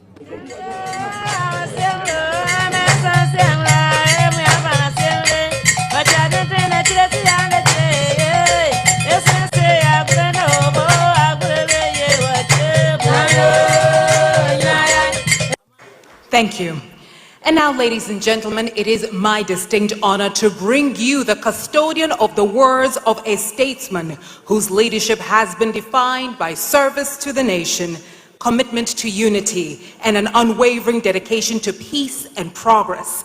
Recognized for advancing the Dagbon peace process, for supporting the work of His Majesty's Committee of Eminent Chiefs, and for overseeing the Boku mediation process through to its conclusion and beyond. Majesties, distinguished ladies and gentlemen, I now present to you His Excellency John Dramani Mahama, here represented by the Honorable Nana Oye Bampo, Deputy Chief of Staff at the Office of the President. The chair of this occasion, Sir Sam Jonah, His Royal Majesty Otumfuo Osei Tutu II, Asantehene, and occupant of the Golden Stool and the Pillar of Peace, Her Ladyship, Lady Julia, His Lordship, the Chief Justice of the Republic of Ghana, Justice Paul Bafo-Boni, the Deputy Speaker of the Parliament of Ghana, Honorable Bernard Anhiafo, the Secretary General of the Commonwealth, Her Excellency Shirley Ayoko Botchwey, the Olu of Warri, His Royal Majesty Ogiame Otuwache III, and the Queen Consort of the Warri Kingdom, the former President of the Republic of Ghana, His Excellency Nana Addo Dankwa Akufo-Addo, the former Vice President of the Republic of Ghana, Dr. Bawemia, Ministers of State, Minister of Interior, Works and Housing, Local Government, Deputy Minister of Defense, the CDS, the IGP, the Ashanti Regional Minister, the Majority Leader of Parliament, Honorable Ayariga. It is a great privilege to stand before your Royal Majesty tonight on behalf of His Excellency President John Dramani Mahama, who has asked me to assure your Majesty that his heart is fully present in this hall. Your Majesty, the President considers the recognition you are giving him a very special honor. Tonight marks 27 years on the Golden Stool of the Ashanti Kingdom, a throne that has carried on the pride of Ghana, the history and the soul of Ghana, long before Ghana gained her independence. The Ashanti Kingdom contributed greatly to who we are as a people in Ghana. Your Majesty inherited that legacy and has enlarged it in ways that belong to all of us and not only to Asanteman. Ladies and gentlemen, when the Dagbon chieftaincy crisis threatened peace in Ghana, your Majesty stepped forward. With patience, moral authority, the tireless dedication, the mediation process that your Majesty led resulted in the historic enskinment of a new Yana in January 2019, and this restored peace to Dagbon after decades of conflicts. When Boko threatened to become a national security crisis in Ghana, Ghana once turned again to you, your Majesty. Month after month, your Majesty convened the feuding parties here at Menchia Palace with the same calm and collected focus and dedication. You refused to give up on peace for the sake of Ghana.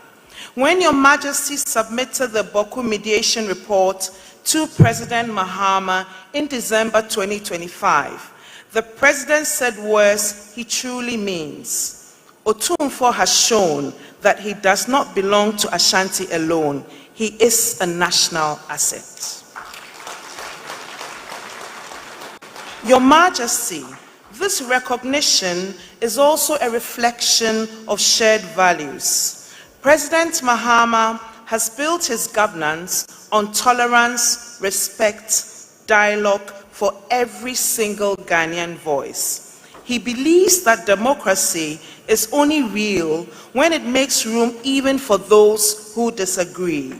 And these are values he shares with your Royal Majesty, and Ghana is better for it.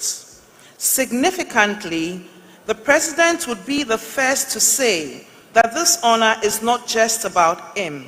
It belongs to every single Ghanaian who chooses peace over conflicts, and tolerance over bitterness. It is an encouragement to all of us to hold the line for the Ghana that we all love.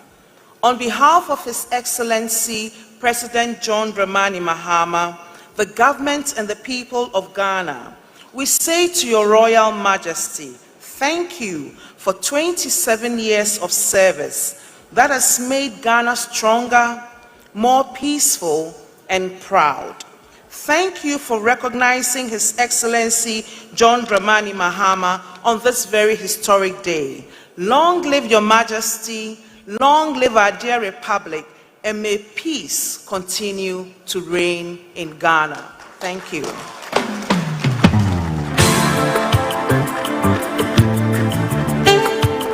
Why don't you help me celebrate the President of our Republic, His Excellency John Dramani Mahama, and for those very amazing words delivered to us through his Deputy Chief of Staff, the Honorable Nana Oye Bampo Ado. Thank you ever so much for those warm words.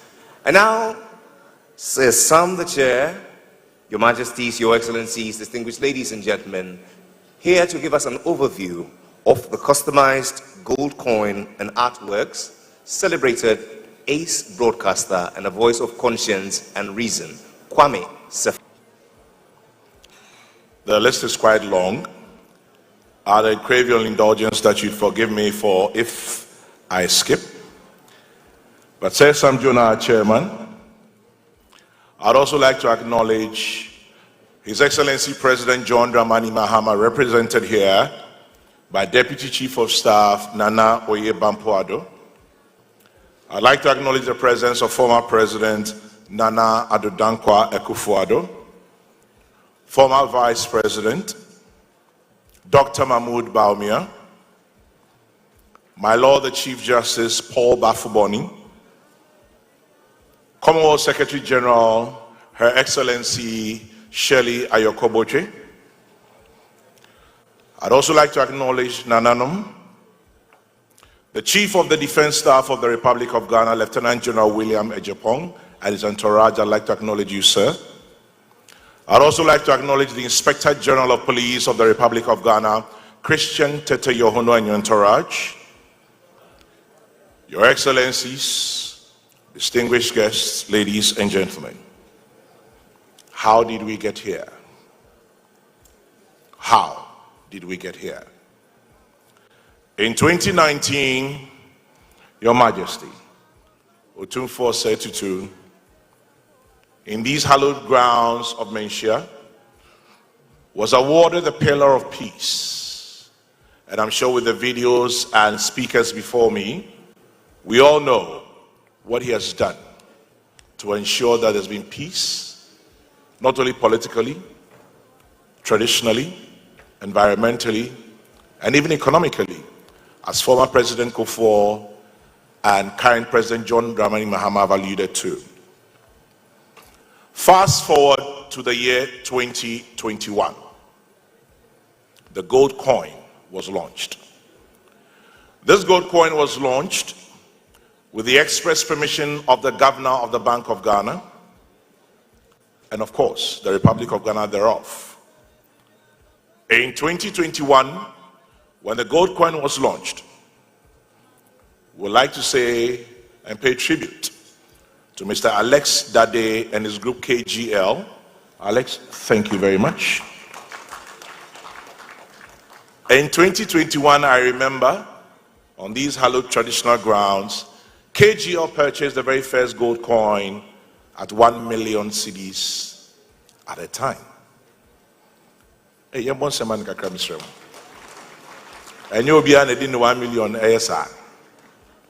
Interestingly, KGL then decided that they were going to continue to sponsor the entire gold coin train. And how did the train then go? This train went all the way to Memphis in the United States of America. At the Memphis in May International Festival in 2022, KGL was there. The gold coin also traveled all the way. It made a stop at the residence of former President John Ajay Kufuor. He made a stop at the then former President John Dramani Mahama. He made a stop at the then current President Nana Addo Dankwa Akufo-Addo. He also made a stop at the then former Vice President Dr. Mahmoud Bawumia. He made a stop at the table of our chairman for tonight, Sir Sam Jonah. Aside many stops that the gold coin made, in October of last year, the gold coin traveled all the way to the United Kingdom and made a stop at the Commonwealth Secretariat, planted firmly on the desk of one of the most distinguished Ghanaians we've ever had and are celebrating today, a true daughter of the land, Her Excellency the Commonwealth Secretary General, Shirley Ayoko-Botchwey. And all of these were very kindly sponsored by KGL. And for that matter, I'd ask for a round of applause once again for KGL. Thanking you very much for supporting the journey of the gold coin. Tonight, there'll be several presentations, but two of them are very important to us. The very first presentation will be the rebranded gold coin, which comes in a box. Very interesting, we'll get to that point. We'll do two presentations. The gold coin is actually at the auspices of His Majesty the Asantehene. We'll do the presentation to His Majesty, and we're doing this presentation to tell him that since 2019, when we started this journey, several years later, this is how far we've come with the gold coin, properly branded, and we'll do the presentation to him. After which, we'll do another presentation to the governor of the central bank, minus the Bank of Ghana that gave authorization, ladies and gentlemen, that we know gold coin. And so these two presentations, first of all, to His Majesty Otumfuo the Asantehene, and then secondly, to the governor of the central bank, will do. Now, after that, I'll come to my next point. But at this point, Your Majesty, with a kind indulgence, I'd like to ask that we bring those two boxes here now. And so these two boxes, some of which will be auctioned later tonight. The very first presentation, I'd like to invite Her Excellency Shirley Ayoko-Botchwey to do the very first presentation to His Majesty Otumfuo Osei Tutu, who has ensured that this entire ceremony has come to be what it is today.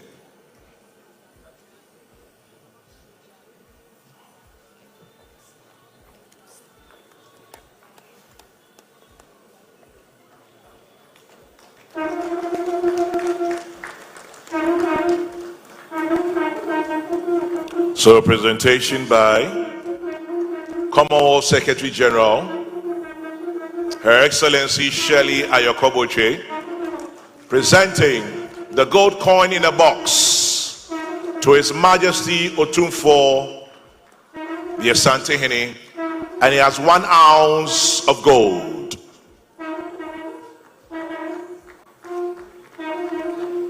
Madam Ayoko-Botchwey, please resume your seat. The second presentation will be done by His Majesty the Asantehene, and at this point, I'd like to invite the Governor of the Central Bank, Dr. Pandit Esiama, to receive a copy of the gold coin, newly minted in a box. Thank you, Governor. You authorized the minting of the gold coin. Presentation by His Majesty the Asantehene, assisted by the Chief Executive of E-on-3 Group, Richard Foriata J.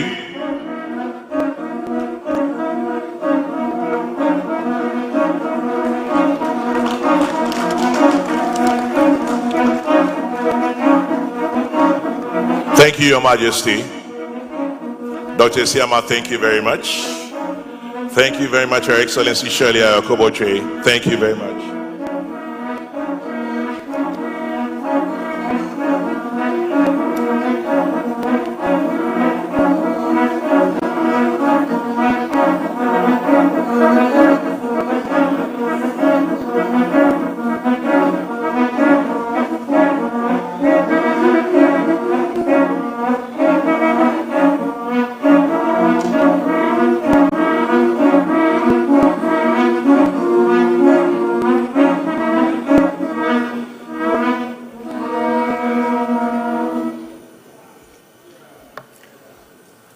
Ladies and gentlemen, the very next stage is going to be very interesting.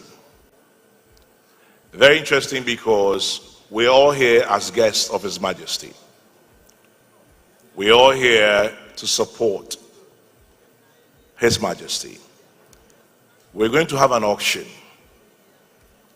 and I'll be very happy to delegate and introduce a man who is well versed at these things. He can smell money from 2 million miles away. He has worked with money all his life. But before I invite him, I'd like to tell you what we are auctioning tonight. Tonight we have an artwork. The artwork has 14 ounces of gold. There are 3 pieces of that artwork. Each of them contains 14 ounces of gold. 14 because it is a pillar of peace. When you add a pillar of peace, you get 14 letters. 3 of those artworks will be auctioned. The next one is just one. 27 ounces of gold. Just one artwork. 27 ounces represents 27 years of the reign of His Majesty, the Asantehene. We have just one that will be auctioned. After that, the presentation we saw, the gold coin in boxes with an inbuilt screen, each of them an ounce of gold, would also be auctioned. I'd entreat all of us here to dig deep, contribute to this august occasion, to the continued reign of His Majesty, and to support all his projects. At this point, I'd like to invite to do the auction. As I said, he smells money 2 million miles away because that's all he's done all his life. Money, finance, economics, and business. He's currently the board chair of the National Investment Bank. Ladies and gentlemen, I present Mr. Frank Edu. Thank you.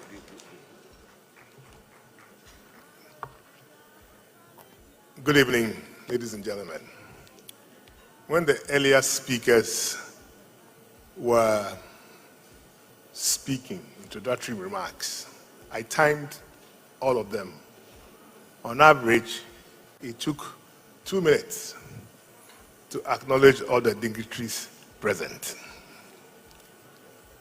I shall not do same for fear of failure. So let me say, my kin, my lords, ladies and gentlemen, good evening. I don't have a prepared speech. I shall go extempore, and may God help me. My job is quite simple, but also very challenging. Because when I was asked to do this, I'm sure some of you saw me going all over the place. For fear of failure, I was trying to pre-sell before I got here. Was I successful?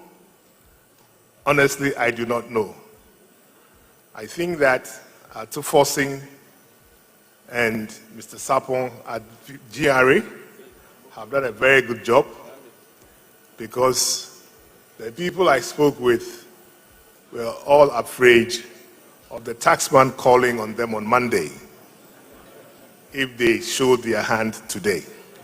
Nonetheless, we shall persevere, for we are survivors and we are grafters. So, what are we starting off with? The 14-ounce artwork. There are 3 of them. The first one I shall not auction. The first one, I have the distinct honor, privilege to present that to the man of the moment, the one and only Otumfuo, Otiko Koso. Nana.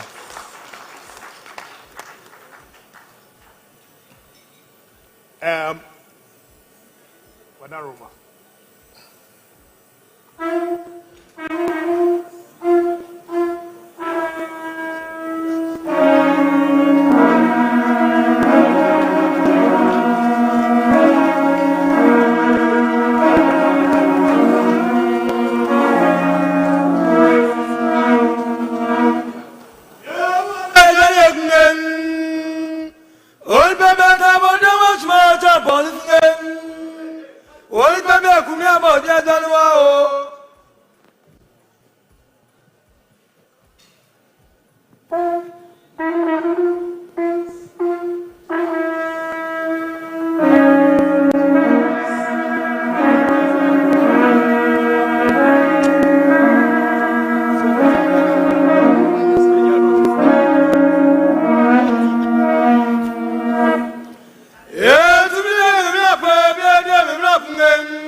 A little health and safety announcement. If you're a doctor or a nurse, please meet me at the foyer immediately. A doctor or a nurse, please meet me at the foyer immediately. Thank you.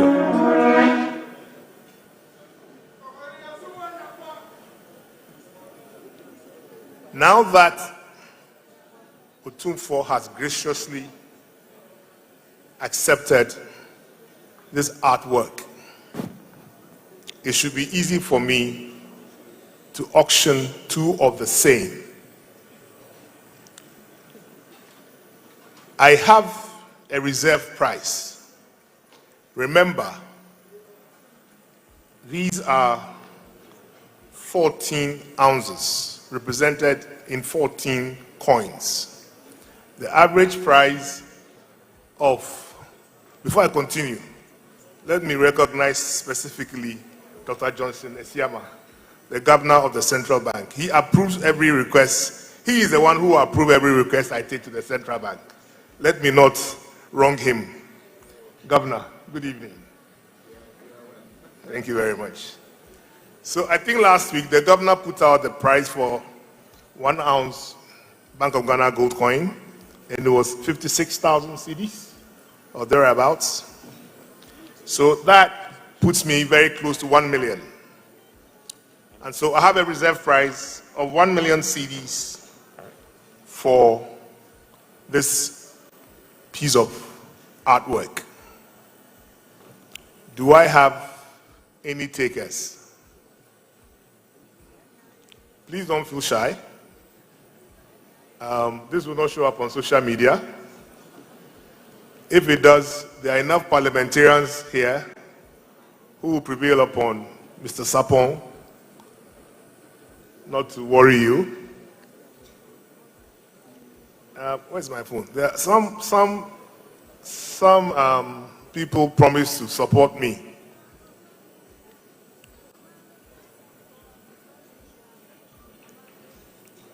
Do I have any? Can I have my phone? Is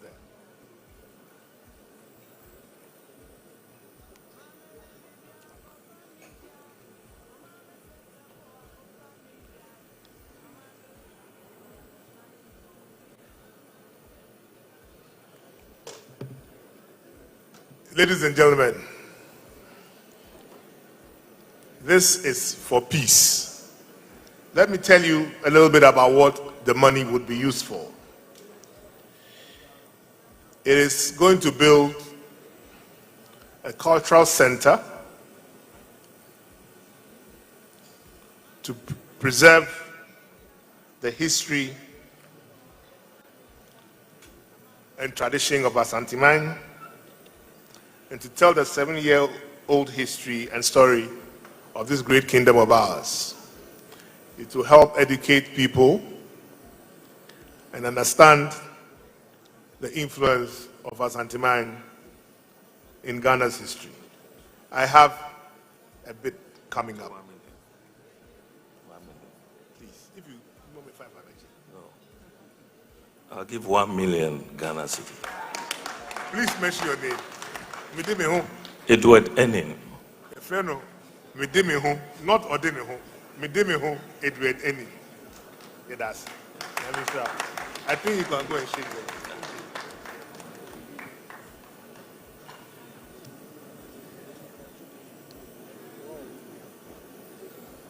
Gentlemen, you are standing. Are you coming forward? Yes. In East Africa, we'll call you Muzungu. In Ghana, we'll call you Bruni. You're not coming forward. You did what? But you drank our wine, haven't you? We have one more to go.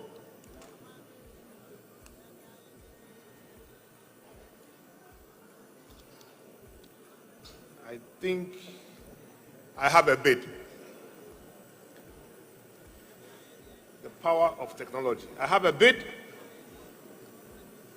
and the bid says a silent bid. Okay. Yes. Please bring the artwork. The silent bid is okay. I'll need somebody to collect it. You collect it for the person. I will remain gender neutral. Please bring it. We have a bid. Yes, bring it forward. For the second artwork, the 14 ounce. Yes. Yes, that's one. Yes. So bring it up.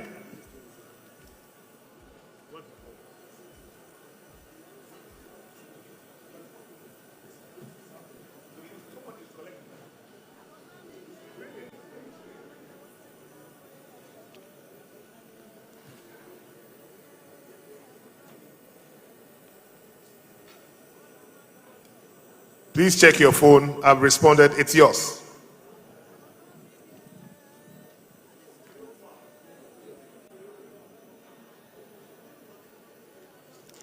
As we wait for the 14-ounce artwork to be brought forward, it's coming.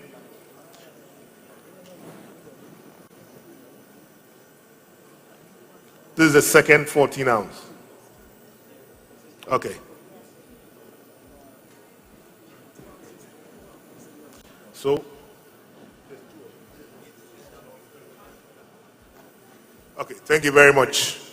So, Mr. Enning and the silent bidder, this is what you're going to get. Thank you. Now, yes, you may. Now, we have an artwork which is 27 ounces of gold, every ounce representing one of the 27 years of His Majesty's peaceful, impactful, and successful reign.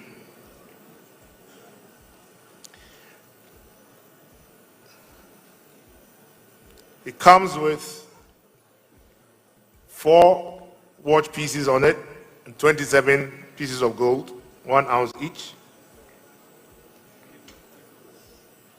The watches, in the spirit of promoting local entrepreneurship, were manufactured by Caveman Watches. I think Caveman is here. Caveman, if you'll come forward, we need to celebrate you.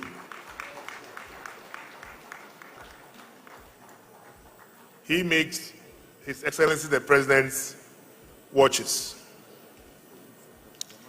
Now,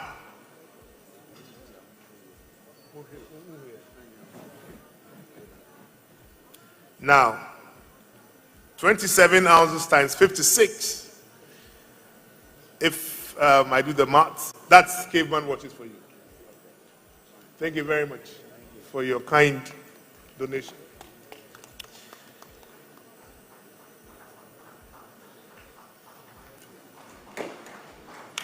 $27 times 56 is not quite 2 million, but it's very close. So I start at 2 million.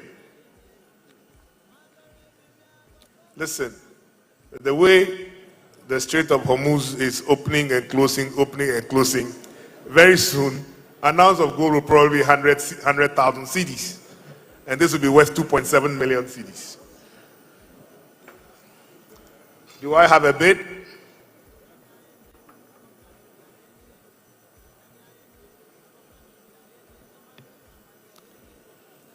I wish I could ask the IGP or the Army Commander or the Chief Justice to bid. But we know they can't bid. We know their salaries. But we have, Uncle Sam says I shouldn't call his name. Alhaji Yusuf, inshallah, says I shouldn't call his name. We have some cocoa magnates here, you know. Ladies and gentlemen, don't leave me in the lurch, please. Can I get a bid for 2 million cedis?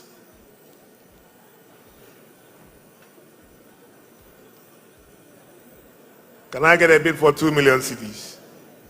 Okay, anybody should give me a bid. Give me a number. Let's take a number.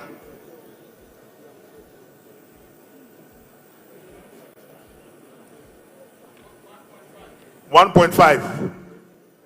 Okay, I'll work with that. But 1.5 means that you are buying the gold at a discount. Then I might as well keep it for myself. Do I have anything better than 1.5? You're not supposed to profit, you know, so, but I'll take the 1.5. When somebody owes you 2 million cedis and offers to give you 200 cedis, you take it and you go after the person. 1.5. Can I have 1.7? 1.7?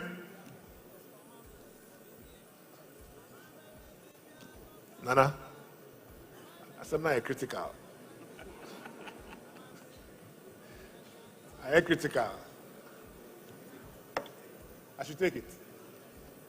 With reluctance. But I thank you. 1.5. Come, please come for it. Your name, sir?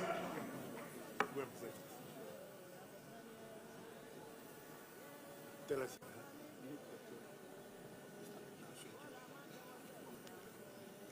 I won't accept 1.5.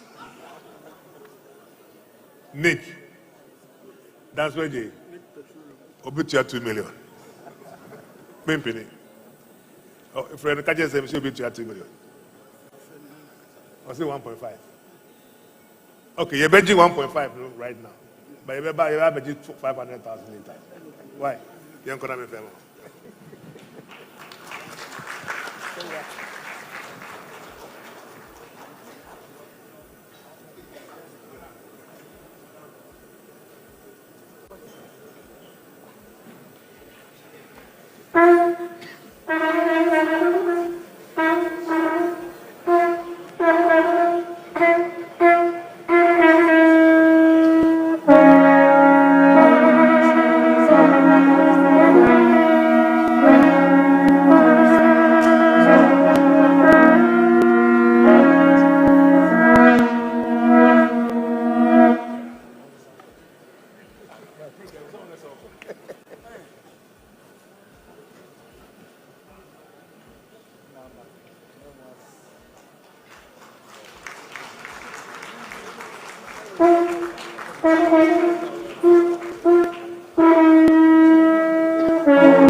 Okay.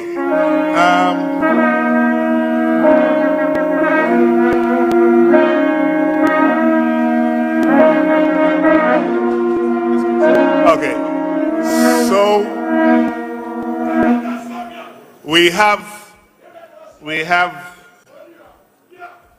4 1-ounce gold coins at 250,000 cedis each.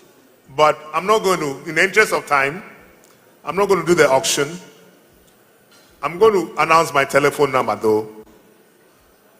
By the end of the evening, if any one of you is touched and you want to buy any one of these 4 coins, just send me a text or WhatsApp. And my number is 0244 314423. 0244 314423. Nana, with us.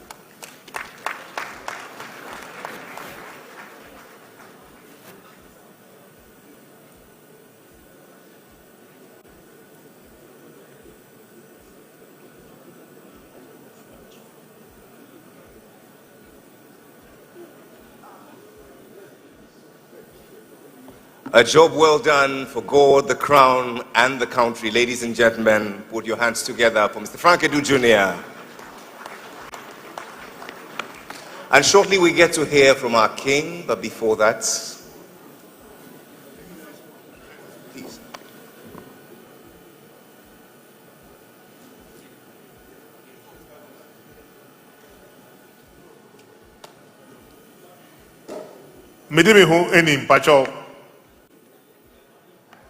He says if you don't present to him publicly, he won't pay. Any, until you present him publicly.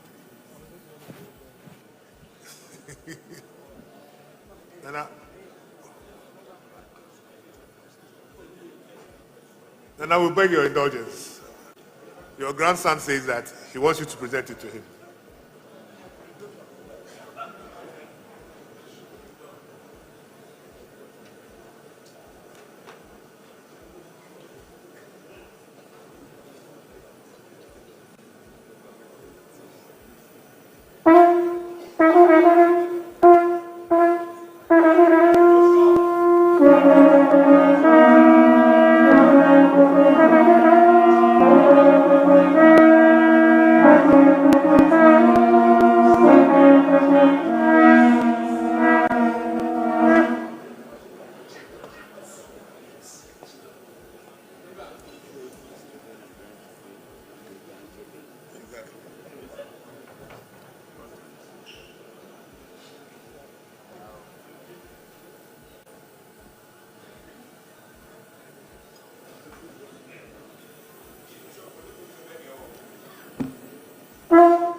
For such a beautiful gesture celebrating our king, please put your hands together one more time. Shortly we get to hear from our king, but before that, the service of dessert. Bon appetit, and I'll see you shortly.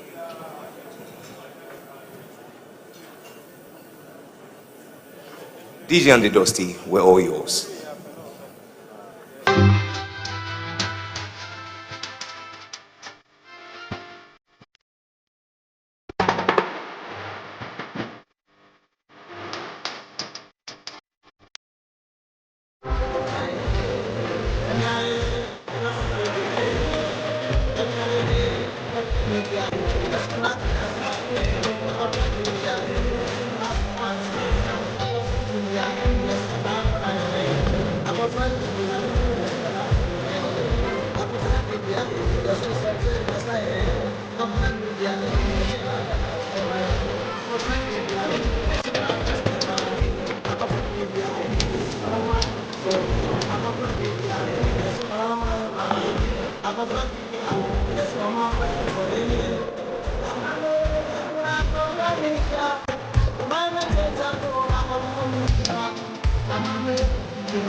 Thank you very much, DJ and the Dusty.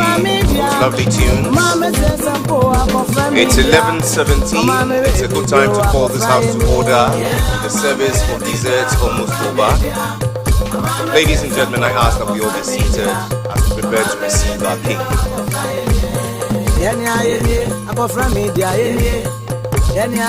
Waiters, respectfully ask that you proceed to your quarters.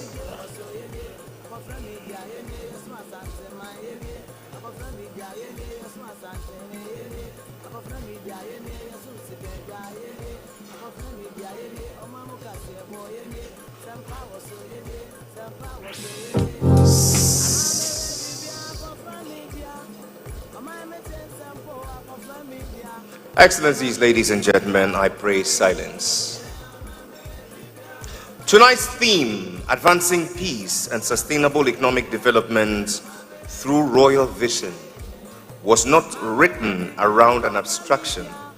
It was written around a life, around the choices made quietly right here at the Menchia Palace and loudly on the world's stages, around the handshakes that prevented wars and the investments that created futures, around the understanding, rare and precious, that peace is not the abstract or the absence of conflict, it is the presence of justice, of dignity, and of opportunity distributed with something approaching fairness. That understanding lives in a man. It walks with him. It precedes him into every room. And so tonight, as you rise, you not only rise for substance, you are rising for 27 years of a reign that has made Ghana prouder, Africa stronger, and the world in ways it may not yet fully appreciate, more peaceful. You are rising because some presences command not applause, but gratitude. And gratitude, when it's genuine, rises to its feet. The good and great herein gathered, please rise and receive God's gift to us. The King of Asante, His Majesty, Otumfuo Osei Tutu II, our pillar of peace.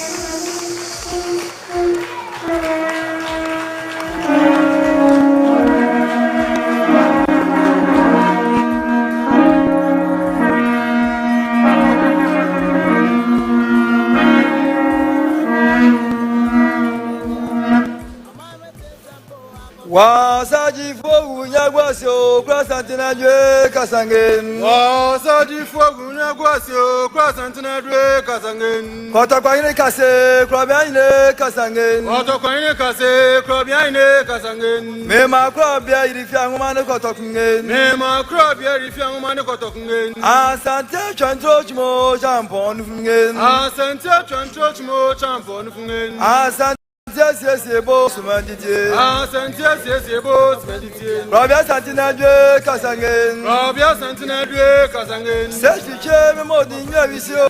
Sechiche me modi nyawisio. Why nebenya sajuso supani ni akaba kuma sika for bano. Why nebenya sajuso supani ni akaba kuma sika for bano. Binya sabia nko bebi. Oh binya sabia nko bebi. Amena tedi feba dem le fe kasangen. Amena tedi feba dem le fe kasangen. Trewane ndo fimo Oh,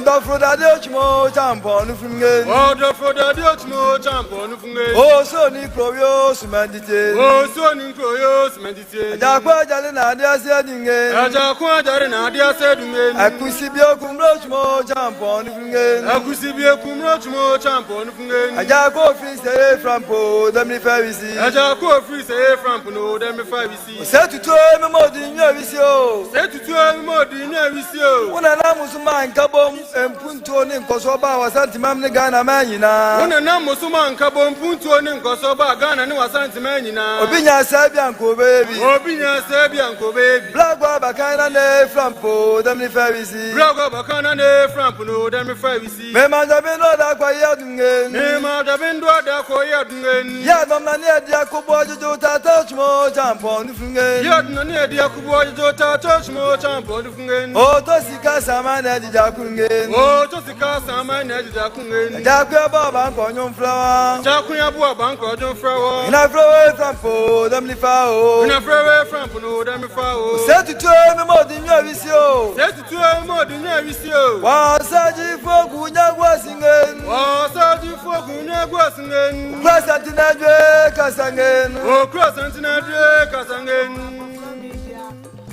Wo kubeda to baba de me fa gunya kwa se ajuna chemera.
I'm sure all our guests here have been recognized, and therefore I don't have to go back to recognizing everybody again.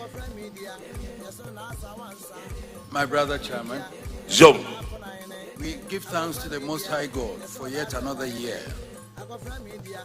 And not just another year, but another year of great possibilities for divine grace and fulfilled aspirations. Tonight, we celebrate the most valuable gift of God that God has given us, the gift of peace. And we can only begin by saluting all our peacemakers and peace builders. From our gallant men and women in uniform, the soldiers and the police who are risking their lives each day for our safety and security, to our religious leaders, academics, opinion leaders, through whom morale composed we are kept in the straight and narrow. As the Bible says, blessed are the peacemakers, and to them we extend the eternal gratitude of the nation.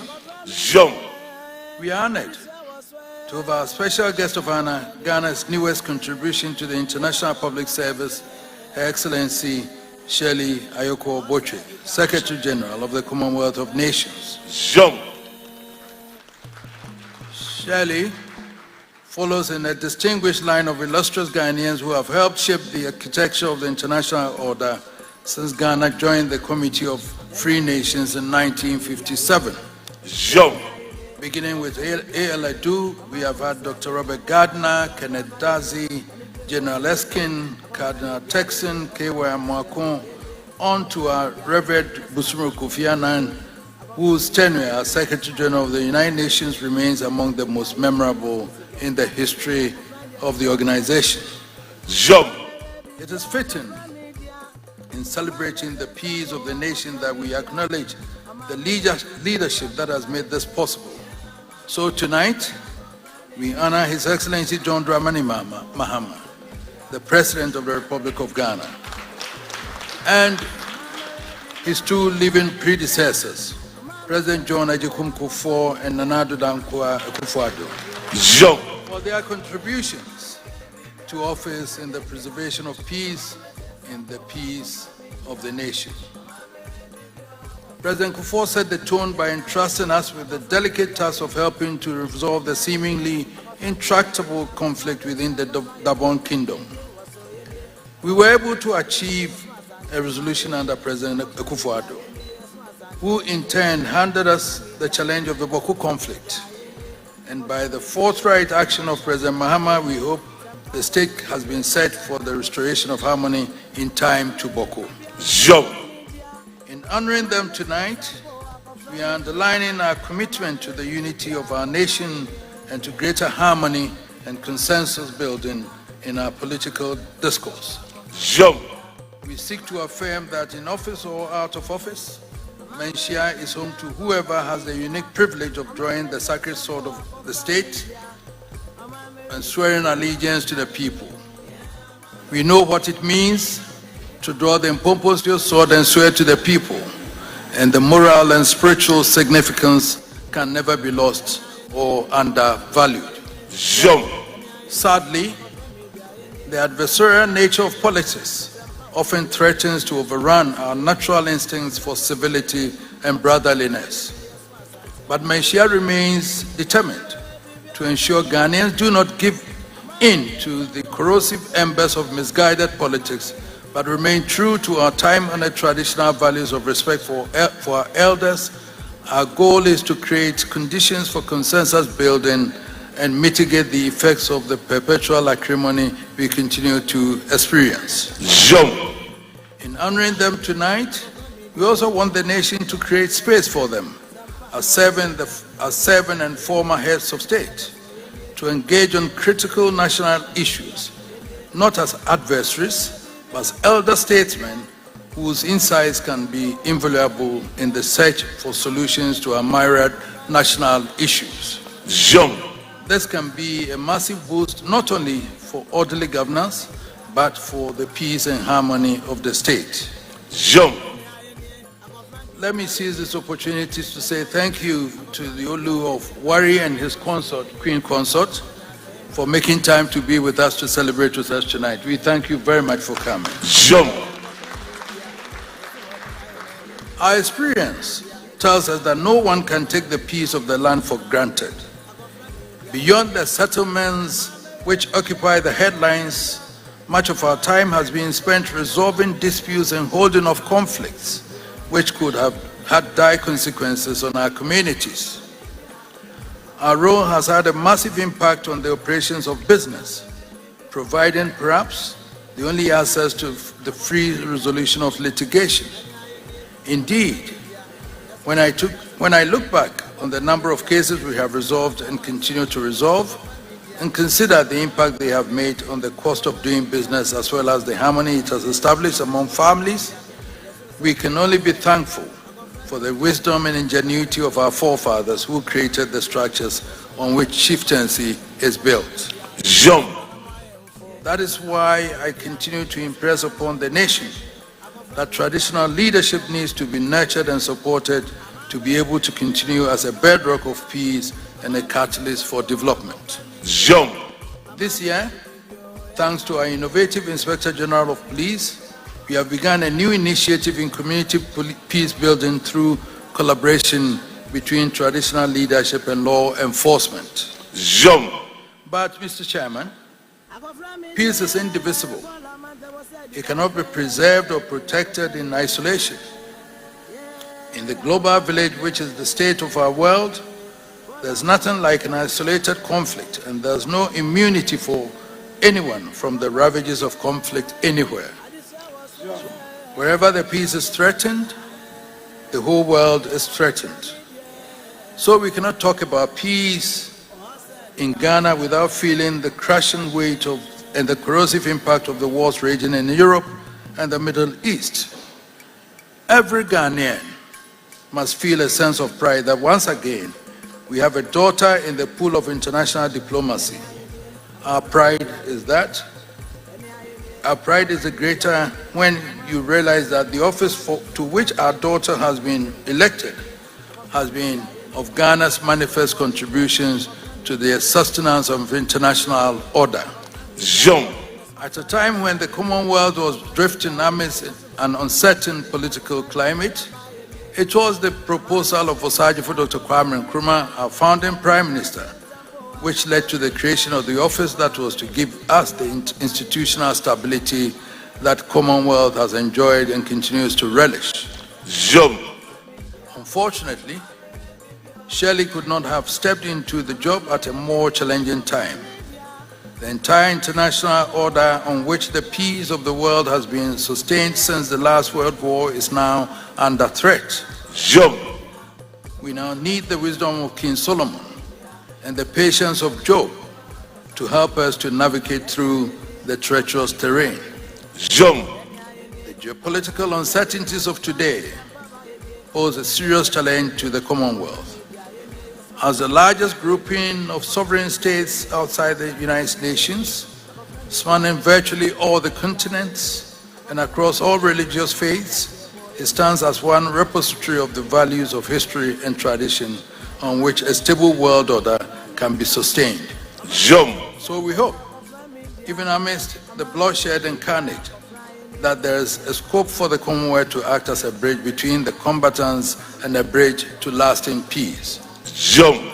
Tonight, we convey to the powers who carry the destiny of the world on their fingertips to hearken to the cries of the millions who are the collateral victims of wars about which they have not the faintest idea.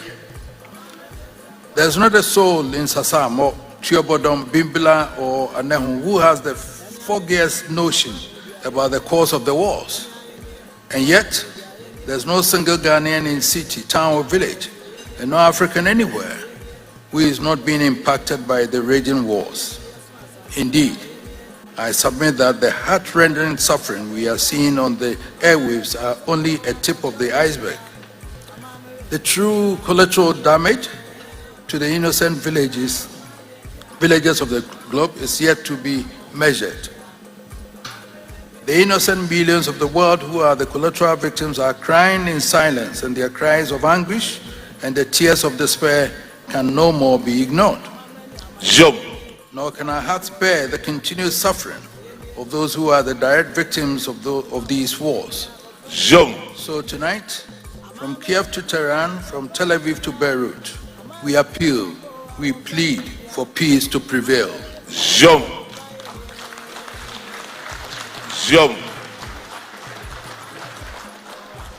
My brother Chairman, even as we focus on peace, we cannot ignore the reality that there are preconditions for the sustenance of peace.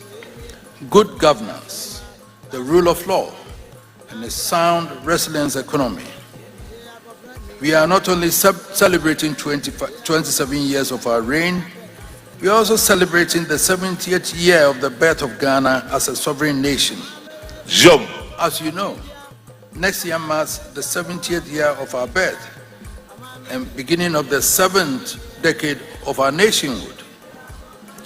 We have every hope that the happy signs we see must be a prelude to a happier decade to come. Destiny has conferred on His Excellency President Dramani Mahama the duty of leading his people into the 7th decade of nationhood. As always, we remain faithful to the President on the journey towards the fulfillment of his mandate, and we cherish the hope that his legacy to successors will be a Ghana wealthier, happier, and prouder than he inherited. Along the journey, we hope he will help set the tone for a new politics for the decade of the 70s. A new politics less in acrimony, zero tolerance of insults, laid on the foundations of truth, discipline and respect for law and order, and focused on the 3 pillars of development, development, and development. We need a new paradigm in relations between the state and business, which recognizes that successful governance is dedicated on success in business, and business becomes the key barometer by which we measure national prosperity. The reality today is that there is no free lunch at the inn any longer. The current international order has no room for the lazy, the reckless, or the indisciplined. More than at any time in history, we have to survive by the sweat of our brows. It calls for a major attitudinal change at all levels of society. It is a challenge as much to our leaders as it is to every citizen of the land. For too long, we have indulged the luxury of blaming everybody else but ourselves for our woes. We even continue to blame the First Republic, which ended 60 years ago, for our failings today. Yes, 60 years later, we blame the government for corruption, but we ignore that the fact that we ourselves are responsible for stimulating it. Politicians blame religious leaders for mounting moral turpitude, and religious leaders blame politicians for lacking moral discipline. Parents blame schools for lack of discipline, and schools blame parents for lack of parental care. It is time to end the fruitless blame game. Each of us must look at ourselves in the mirror and ask, what can we do better for ourselves, for our families, and for the nation? It is the only way forward. When a Ghanaian walks into a shopping mall and finds more than 90% of the goods on offer to be imported, it must strike him instantly that there is a huge market for manufacturing in the country. And if there's any entrepreneurial instinct in him, it must drive him to explore the possibilities for investment. It is not a matter for government, it is a matter of business. It has been refreshing to listen to a number of initiatives from government to stimulate private sector production in agriculture, forestry, and industries. The creation of the Tree Crop Authority is a welcome innovation, and the efforts of the Ministry of Trade to drive investment in agro-business is another step in this direction. The challenge now is how the people are responding. The history of Ghana is replete with a number of government initiatives that have ultimately bitten the dust because the people have responded to them more as political gestures than as serious efforts at economic development. We cannot afford another phase of the same routine. The people of Ghana need to demonstrate first that we care for the economic development of our nation. Secondly, we recognize ourselves as the driving force for that development. It is upon our shoulders that the burden of development rests. It is ours to explore the opportunities available, and it is ours to take the risks. It is ours to take the hard decisions about where and how to invest our resources. If we, as citizens, are not prepared to take the risk of investing in manufacturing in our country, we should not expect others to come and invest. We should not expect to outsource the risk and hard work required for development and expect to enjoy the benefits and rewards of development. There can be no gain without risk and no benefit without effort within hard work. My brother Chairman, quite some time ago in June 1949, Kwame Nkrumah launched his campaign for self-government now. Regardless of where you stand in our history, the campaign achieved its purpose. In my view, the circumstances of our time call for a campaign just as momentous as the campaign for self-government. So tonight, I'm moved to invite captains of business gathered here and beyond to join hands with our traditional leaders, our farmers, our media, and all relevant sections of society to start another campaign to build Ghana now.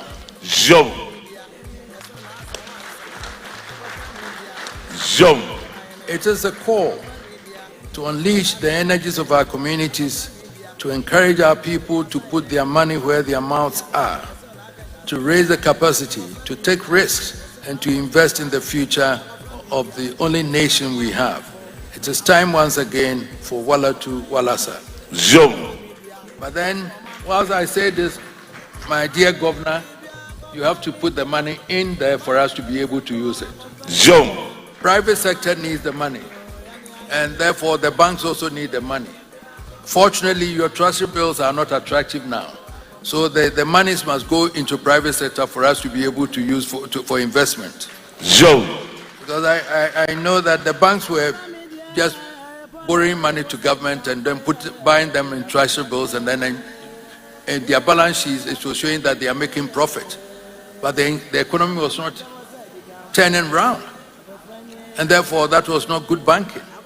I wasn't you look at the balance sheets of the banks and they were buying government is borrowing money from them and paying interest to them. And their balance sheets were big and they thought that was banking. That was not banking. The money must go into the private sector to ginger that for economy to turn. So,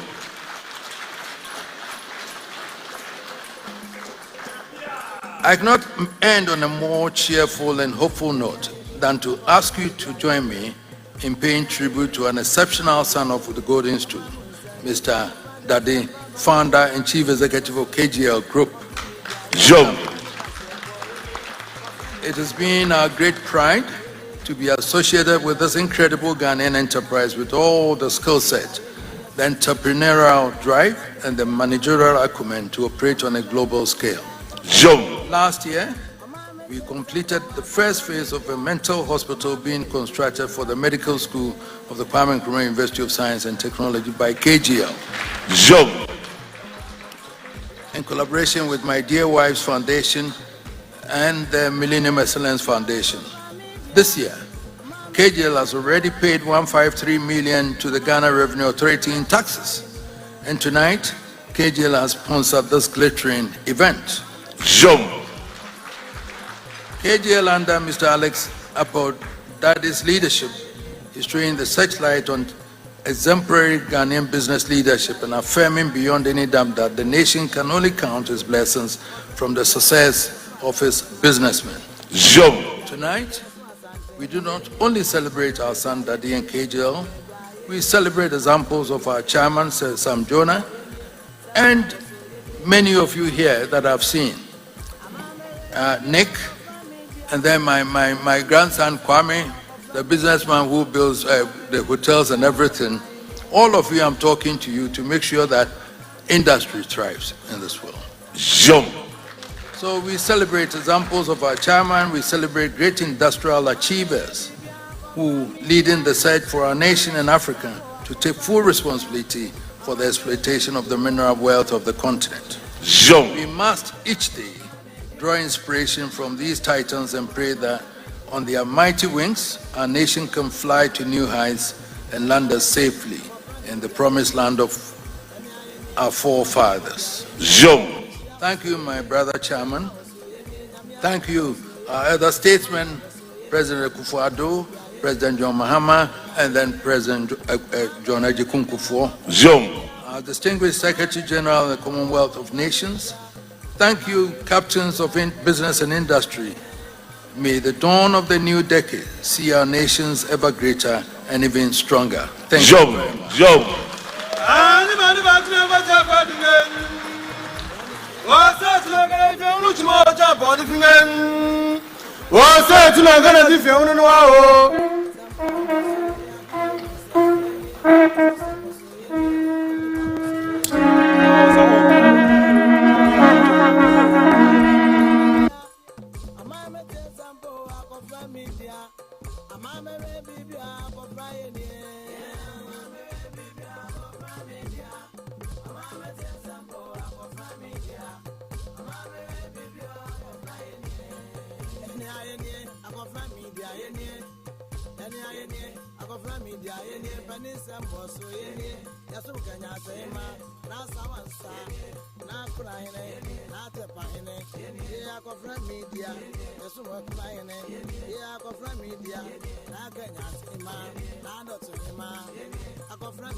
We're number 1, 2. The good and the great herein gathered, please help me appreciate our King, His Majesty Otumfuo Osei Tutu II, speaking with the wisdom of his ancestors and that of a statesman. Your Majesty, we thank you ever so much for those warm words. It has now come to the time where we recognize and celebrate deserving men, women, and institutions that have supported the cause of our King.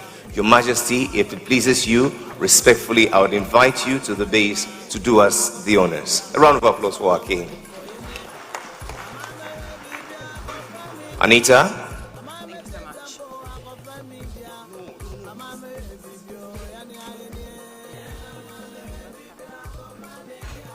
Thank you very much. If I may call on the founder, Richard Oforiatta, and the general manager, Jesse Ejapong of E-on-3 to bring forward the gold coins for our deserving leaders, and then we'll graduate up to the gold medal and the citations. Starting off kindly with the CEO of Dar es Salaam Group of Companies, Alhaji Yusuf Ibrahim. If you are here, please come forward for your gold coin. After Alhaji Ibrahim, we have the General Overseer of Rain House Chapel, Prophet Eric Buahin Uche. Please warmly welcome Alhaji Yusuf Ibrahim. Prophet Eric Buahin Uche, please make your way to pick up your medal, your coin.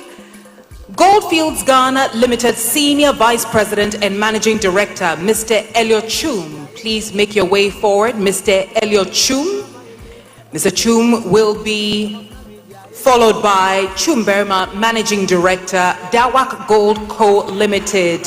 Please come forward. So we have Professor Eric Boahin, Mr. Elliot Chum Berma, please come forward. We will then proceed to the Managing Director of AngloGold Ashanti Obuasi Limited, Mr. Samuel Pobi. Mr. Samuel Pobi, please come forward.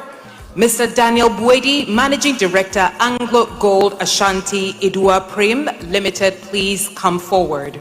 Mr. Pobi, Mr. Daniel Buedi, please come forward if you've heard your name. Celebrating Group Chairman of Nick Petroleum, Dr. Nick Danso Ajay, please make your way forward. Dr. Nick Danso Ajay, please make your way forward for your Otumfuo coin, followed by the celebrated Ghanaian boxing icon, if the professor is here, Professor Azuma Nelson. Professor Azuma Nelson, please make your way to the front if you're here, or your representative. Thank you very much. We now go to the founder of the new force, Nana Kwame Bediako. Nana Kwame Bediako, please make your way forward to pick up your Otumfuo gold coin, followed by the Executive Vice President and Country Director, Asante Gold Corporation, Mr. Frederick Atakuma. Mr. Frederick Atakuma, please make your way forward. Our dear partners at CapFam, we celebrate you tonight. And it's a double celebration. The Chief Executive Officer of CapFam, Mr. Charles Intribuahin, kindly make your way forward for your Otumfuo gold coin. Mr. Charles Intribuahin, from our partners tonight, CapFam, who is a Chief Executive Officer, we celebrate you. Mr. Dankwa Ado Yobo, who is the Country Manager and Chief Executive Officer of Newmont, Ghana, please make your way forward. Mr. Dankwa Ado Yobo, Country Manager and Chief Executive Officer, Newmont, Ghana, followed by Mr. Charles Opoku Dako and Mrs. Opoku, Chief Executive Officer of Codco Limited, Mr. Charles Opoku Dako. Mrs. Opoku, please make your way forward for your Otumfuo coin. Mr. James Osei Brown, Chief Executive Officer of Joseph Construction, please make your way forward. Mr. James Osei Brown. Mr. Kwesi Ofori, Chief Executive Officer, Rockshore International, we celebrate you tonight. Rockshore International CEO, Mr. Kwesi Ofori, please make your way forward. Celebrating Madame Patricia Poku Diaby, CEO of Plot Ghana. Madame Patricia Opoku Diaby, celebrated industrialist, CEO Plot Ghana, kindly make your way forward. We celebrate you with your Otumfuo gold coin. Followed by the CEO of Magdan Group of Companies, Dr. Daniel McCorley. Dr. Daniel McCorley, Magdan Group of Companies CEO, you are warmly welcome to pick up your Otumfuo gold. Ladies and gentlemen, the Secretary General of the Commonwealth, Her Excellency Shirley Ayoko Boche. Your Excellency, tonight we honor a distinguished daughter of Ghana whose leadership and vision resonate far beyond our shores. Your story is one of profound dedication to Ghana and the global community. Long before assuming your current esteemed position, you served with distinction at home as a member of parliament and seasoned politician, demonstrating integrity, resilience, and a steadfast commitment to public service. Your Excellency, you have walked the corridors of power from Accra to London, yet you have never lost sight of the human element of governance. Tonight, we celebrate you. Her Excellency Shirley Ayoko Boche is yours for the applause. Excellencies, ladies and gentlemen, to the second President of our Fourth Republic, His Excellency John Agyekum Kufuor. Your Excellency, wherever you may be, your representative is here, but we want to let you know that tonight we pay tribute to you as a statesman whose leadership affirmed a profound national principle that the strength of Ghana lies in the harmony between constitutional authority and the enduring wisdom of our traditional institutions. President Kufuor, you have said that the measure of a man is what he does with power. Through your leadership, you demonstrated that power, exercised with humility, wisdom, and respect for heritage, becomes a force for national renewal. We congratulate you. And since the apple doesn't fall far from the tree, Chief Kufuor receives on behalf of his father. A round of applause.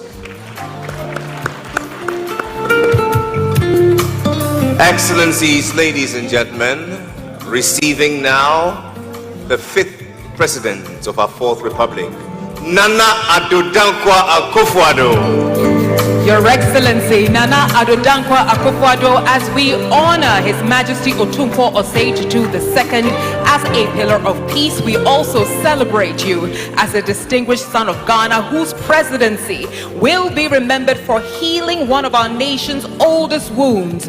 Former President Nana Addo Dankwa Akufo-Addo, you assumed office with a clear and unwavering commitment to resolve the Dabon chieftaincy crisis, a decades-old conflict that divided families and constrained development. Tonight, we celebrate a former president who understood that Ghana prospers most when the state, John Dramani Mahama, the President of the Republic of Ghana. We honor a distinguished statesman whose leadership reflects the enduring vision of the Asantehene for a peaceful and stable Ghana. His Excellency John Dramani Mahama, you are a leader who understands that governance is strengthened through a profound partnership between constitutional authority and our cherished traditional institutions. When you received the Asantehene's final report in December 2025, you affirmed your government's commitment to carefully considering and acting upon its recommendations. Tonight, we celebrate you for understanding that peace is built not only through the authority of office, but through respect of the wisdom of tradition, for your unwavering commitment to collaborative leadership, national stability, and the cause of peace. And now, ladies and gentlemen, I give to you champions of peace. A round of applause for them all. Your Majesty, if it pleases you, I'd like to invite all the recipients of these awards together with the Chief Executive. Your Majesties, distinguished ladies and gentlemen, it has pleased God that today our King presents this memento to his special guest, the Olu of Warri, His Majesty Ujiame Otuawache III.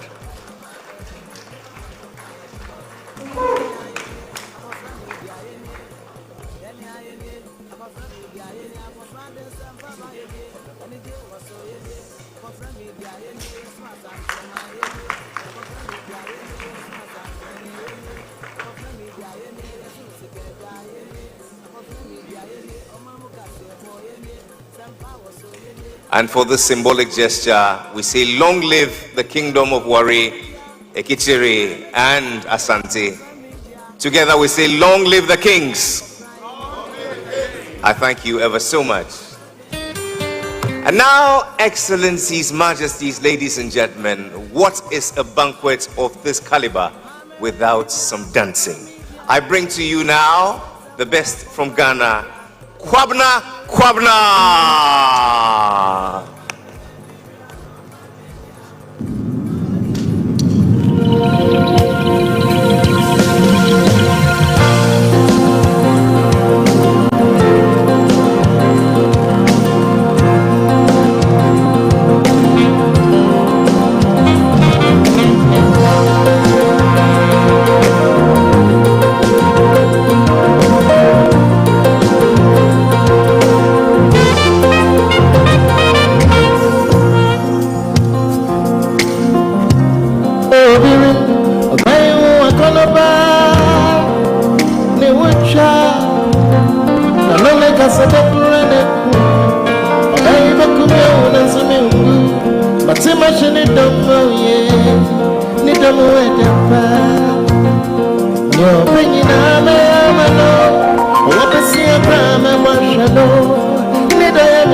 Your Majesties, Your Excellencies, good evening.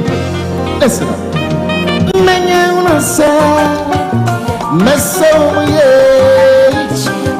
When you will be a momusia, Unkoana, Nasa Wujamiwa, when you will be Genoa,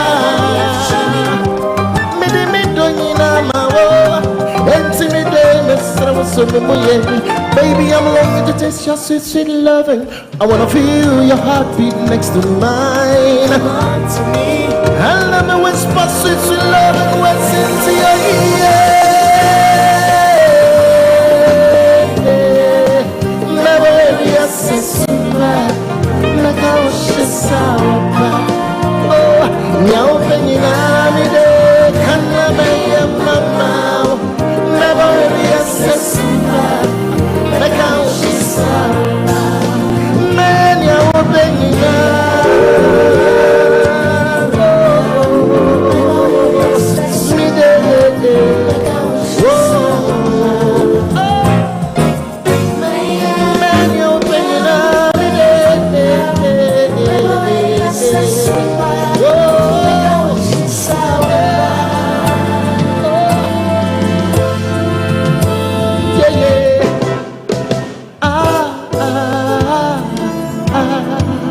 Everybody snap your fingers, come on, Bonsano.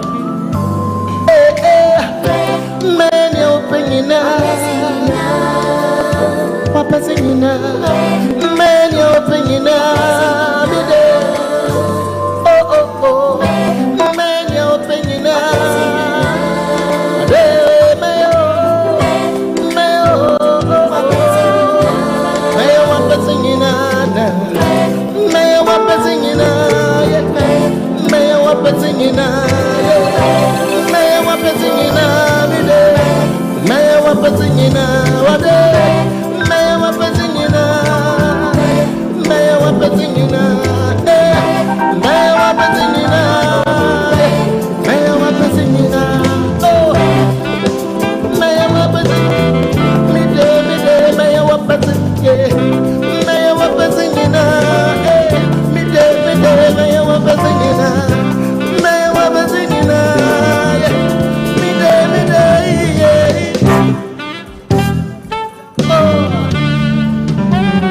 Thank you so much. Thank you so much. Thank you so much. Okay, we do some beautiful tunes for you. This is high life music from Ghana. That's right.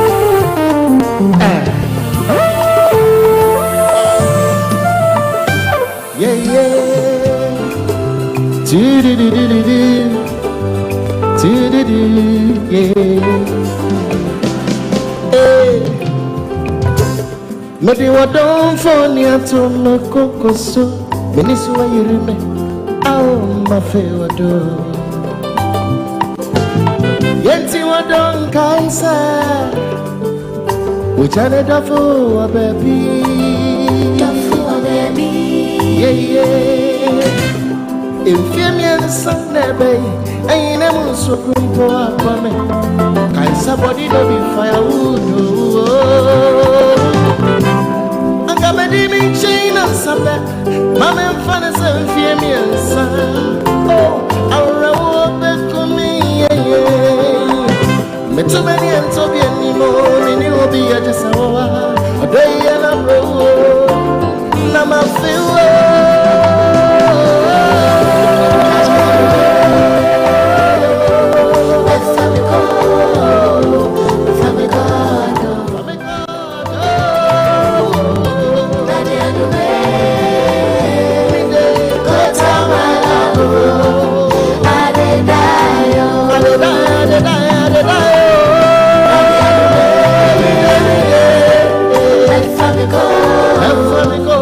Let me go.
Hold it right there. You know your king's favorite songs. Why do you tease him all this while? I'm about to do The king is ready for you to open the dance floor with his guests. Do the do right about now. Ladies and I saw gentlemen, people. Governor. Let's do it now. Thank you so much. Yeah.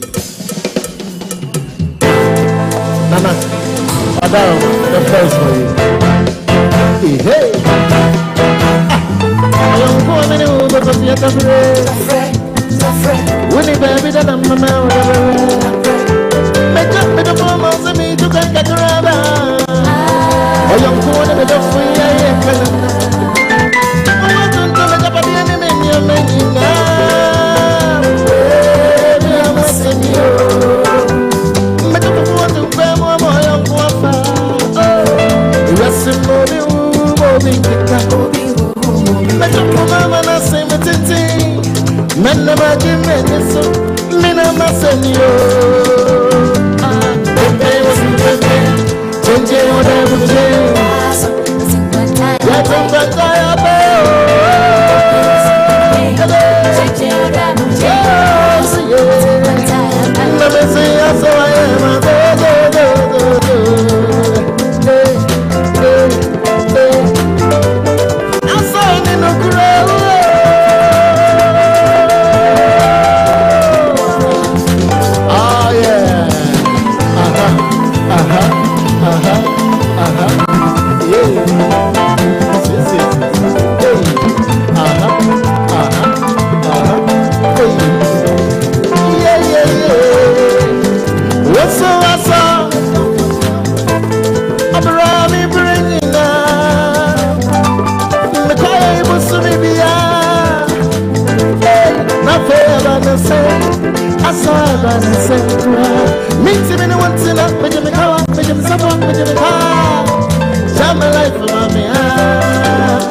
everybody, some because of tempos in the campaign, no more just so sad. Everybody, tempos in the campaign, changing whatever we get. Messi, I Messi,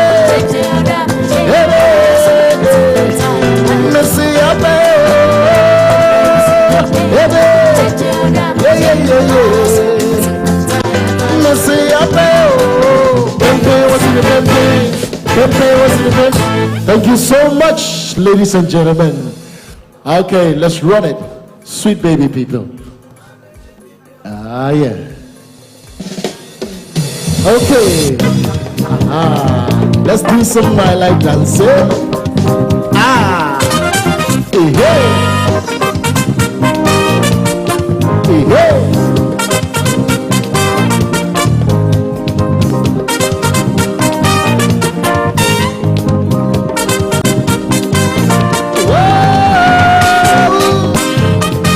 Hey,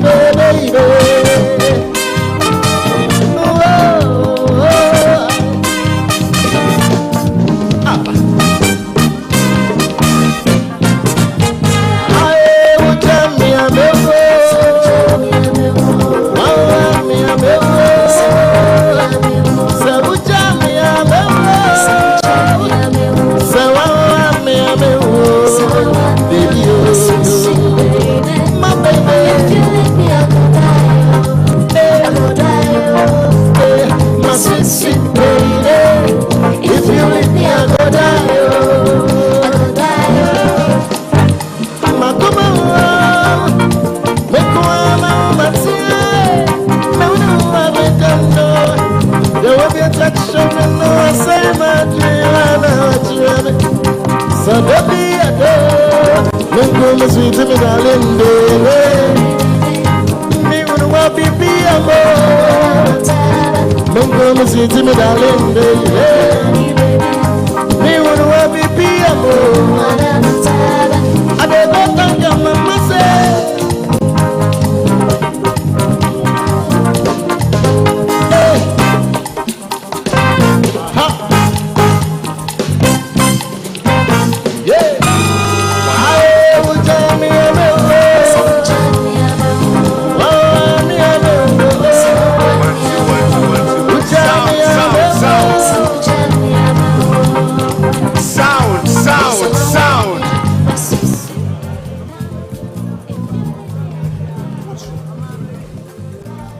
Excellencies, ladies and gentlemen, this brings us to the end of such a glorious celebration in honor of our King, a pillar of peace.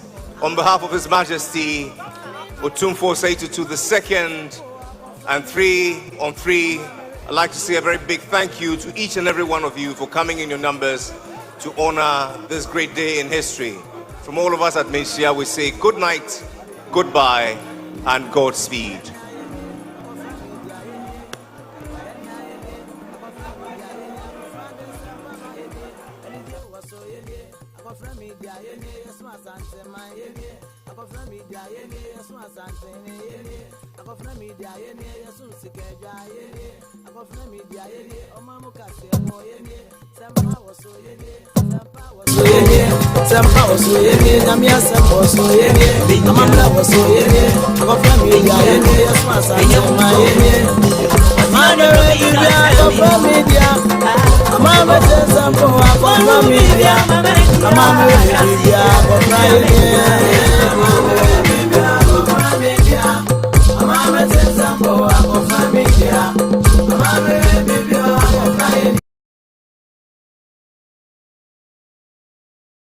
I go from media, Parliament was said the camp I go from yeah,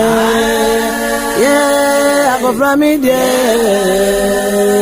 Parliament was said the camp I go from I go from media, I just was way, I go from yeah, I go from media. Osei di kanfwe akofranye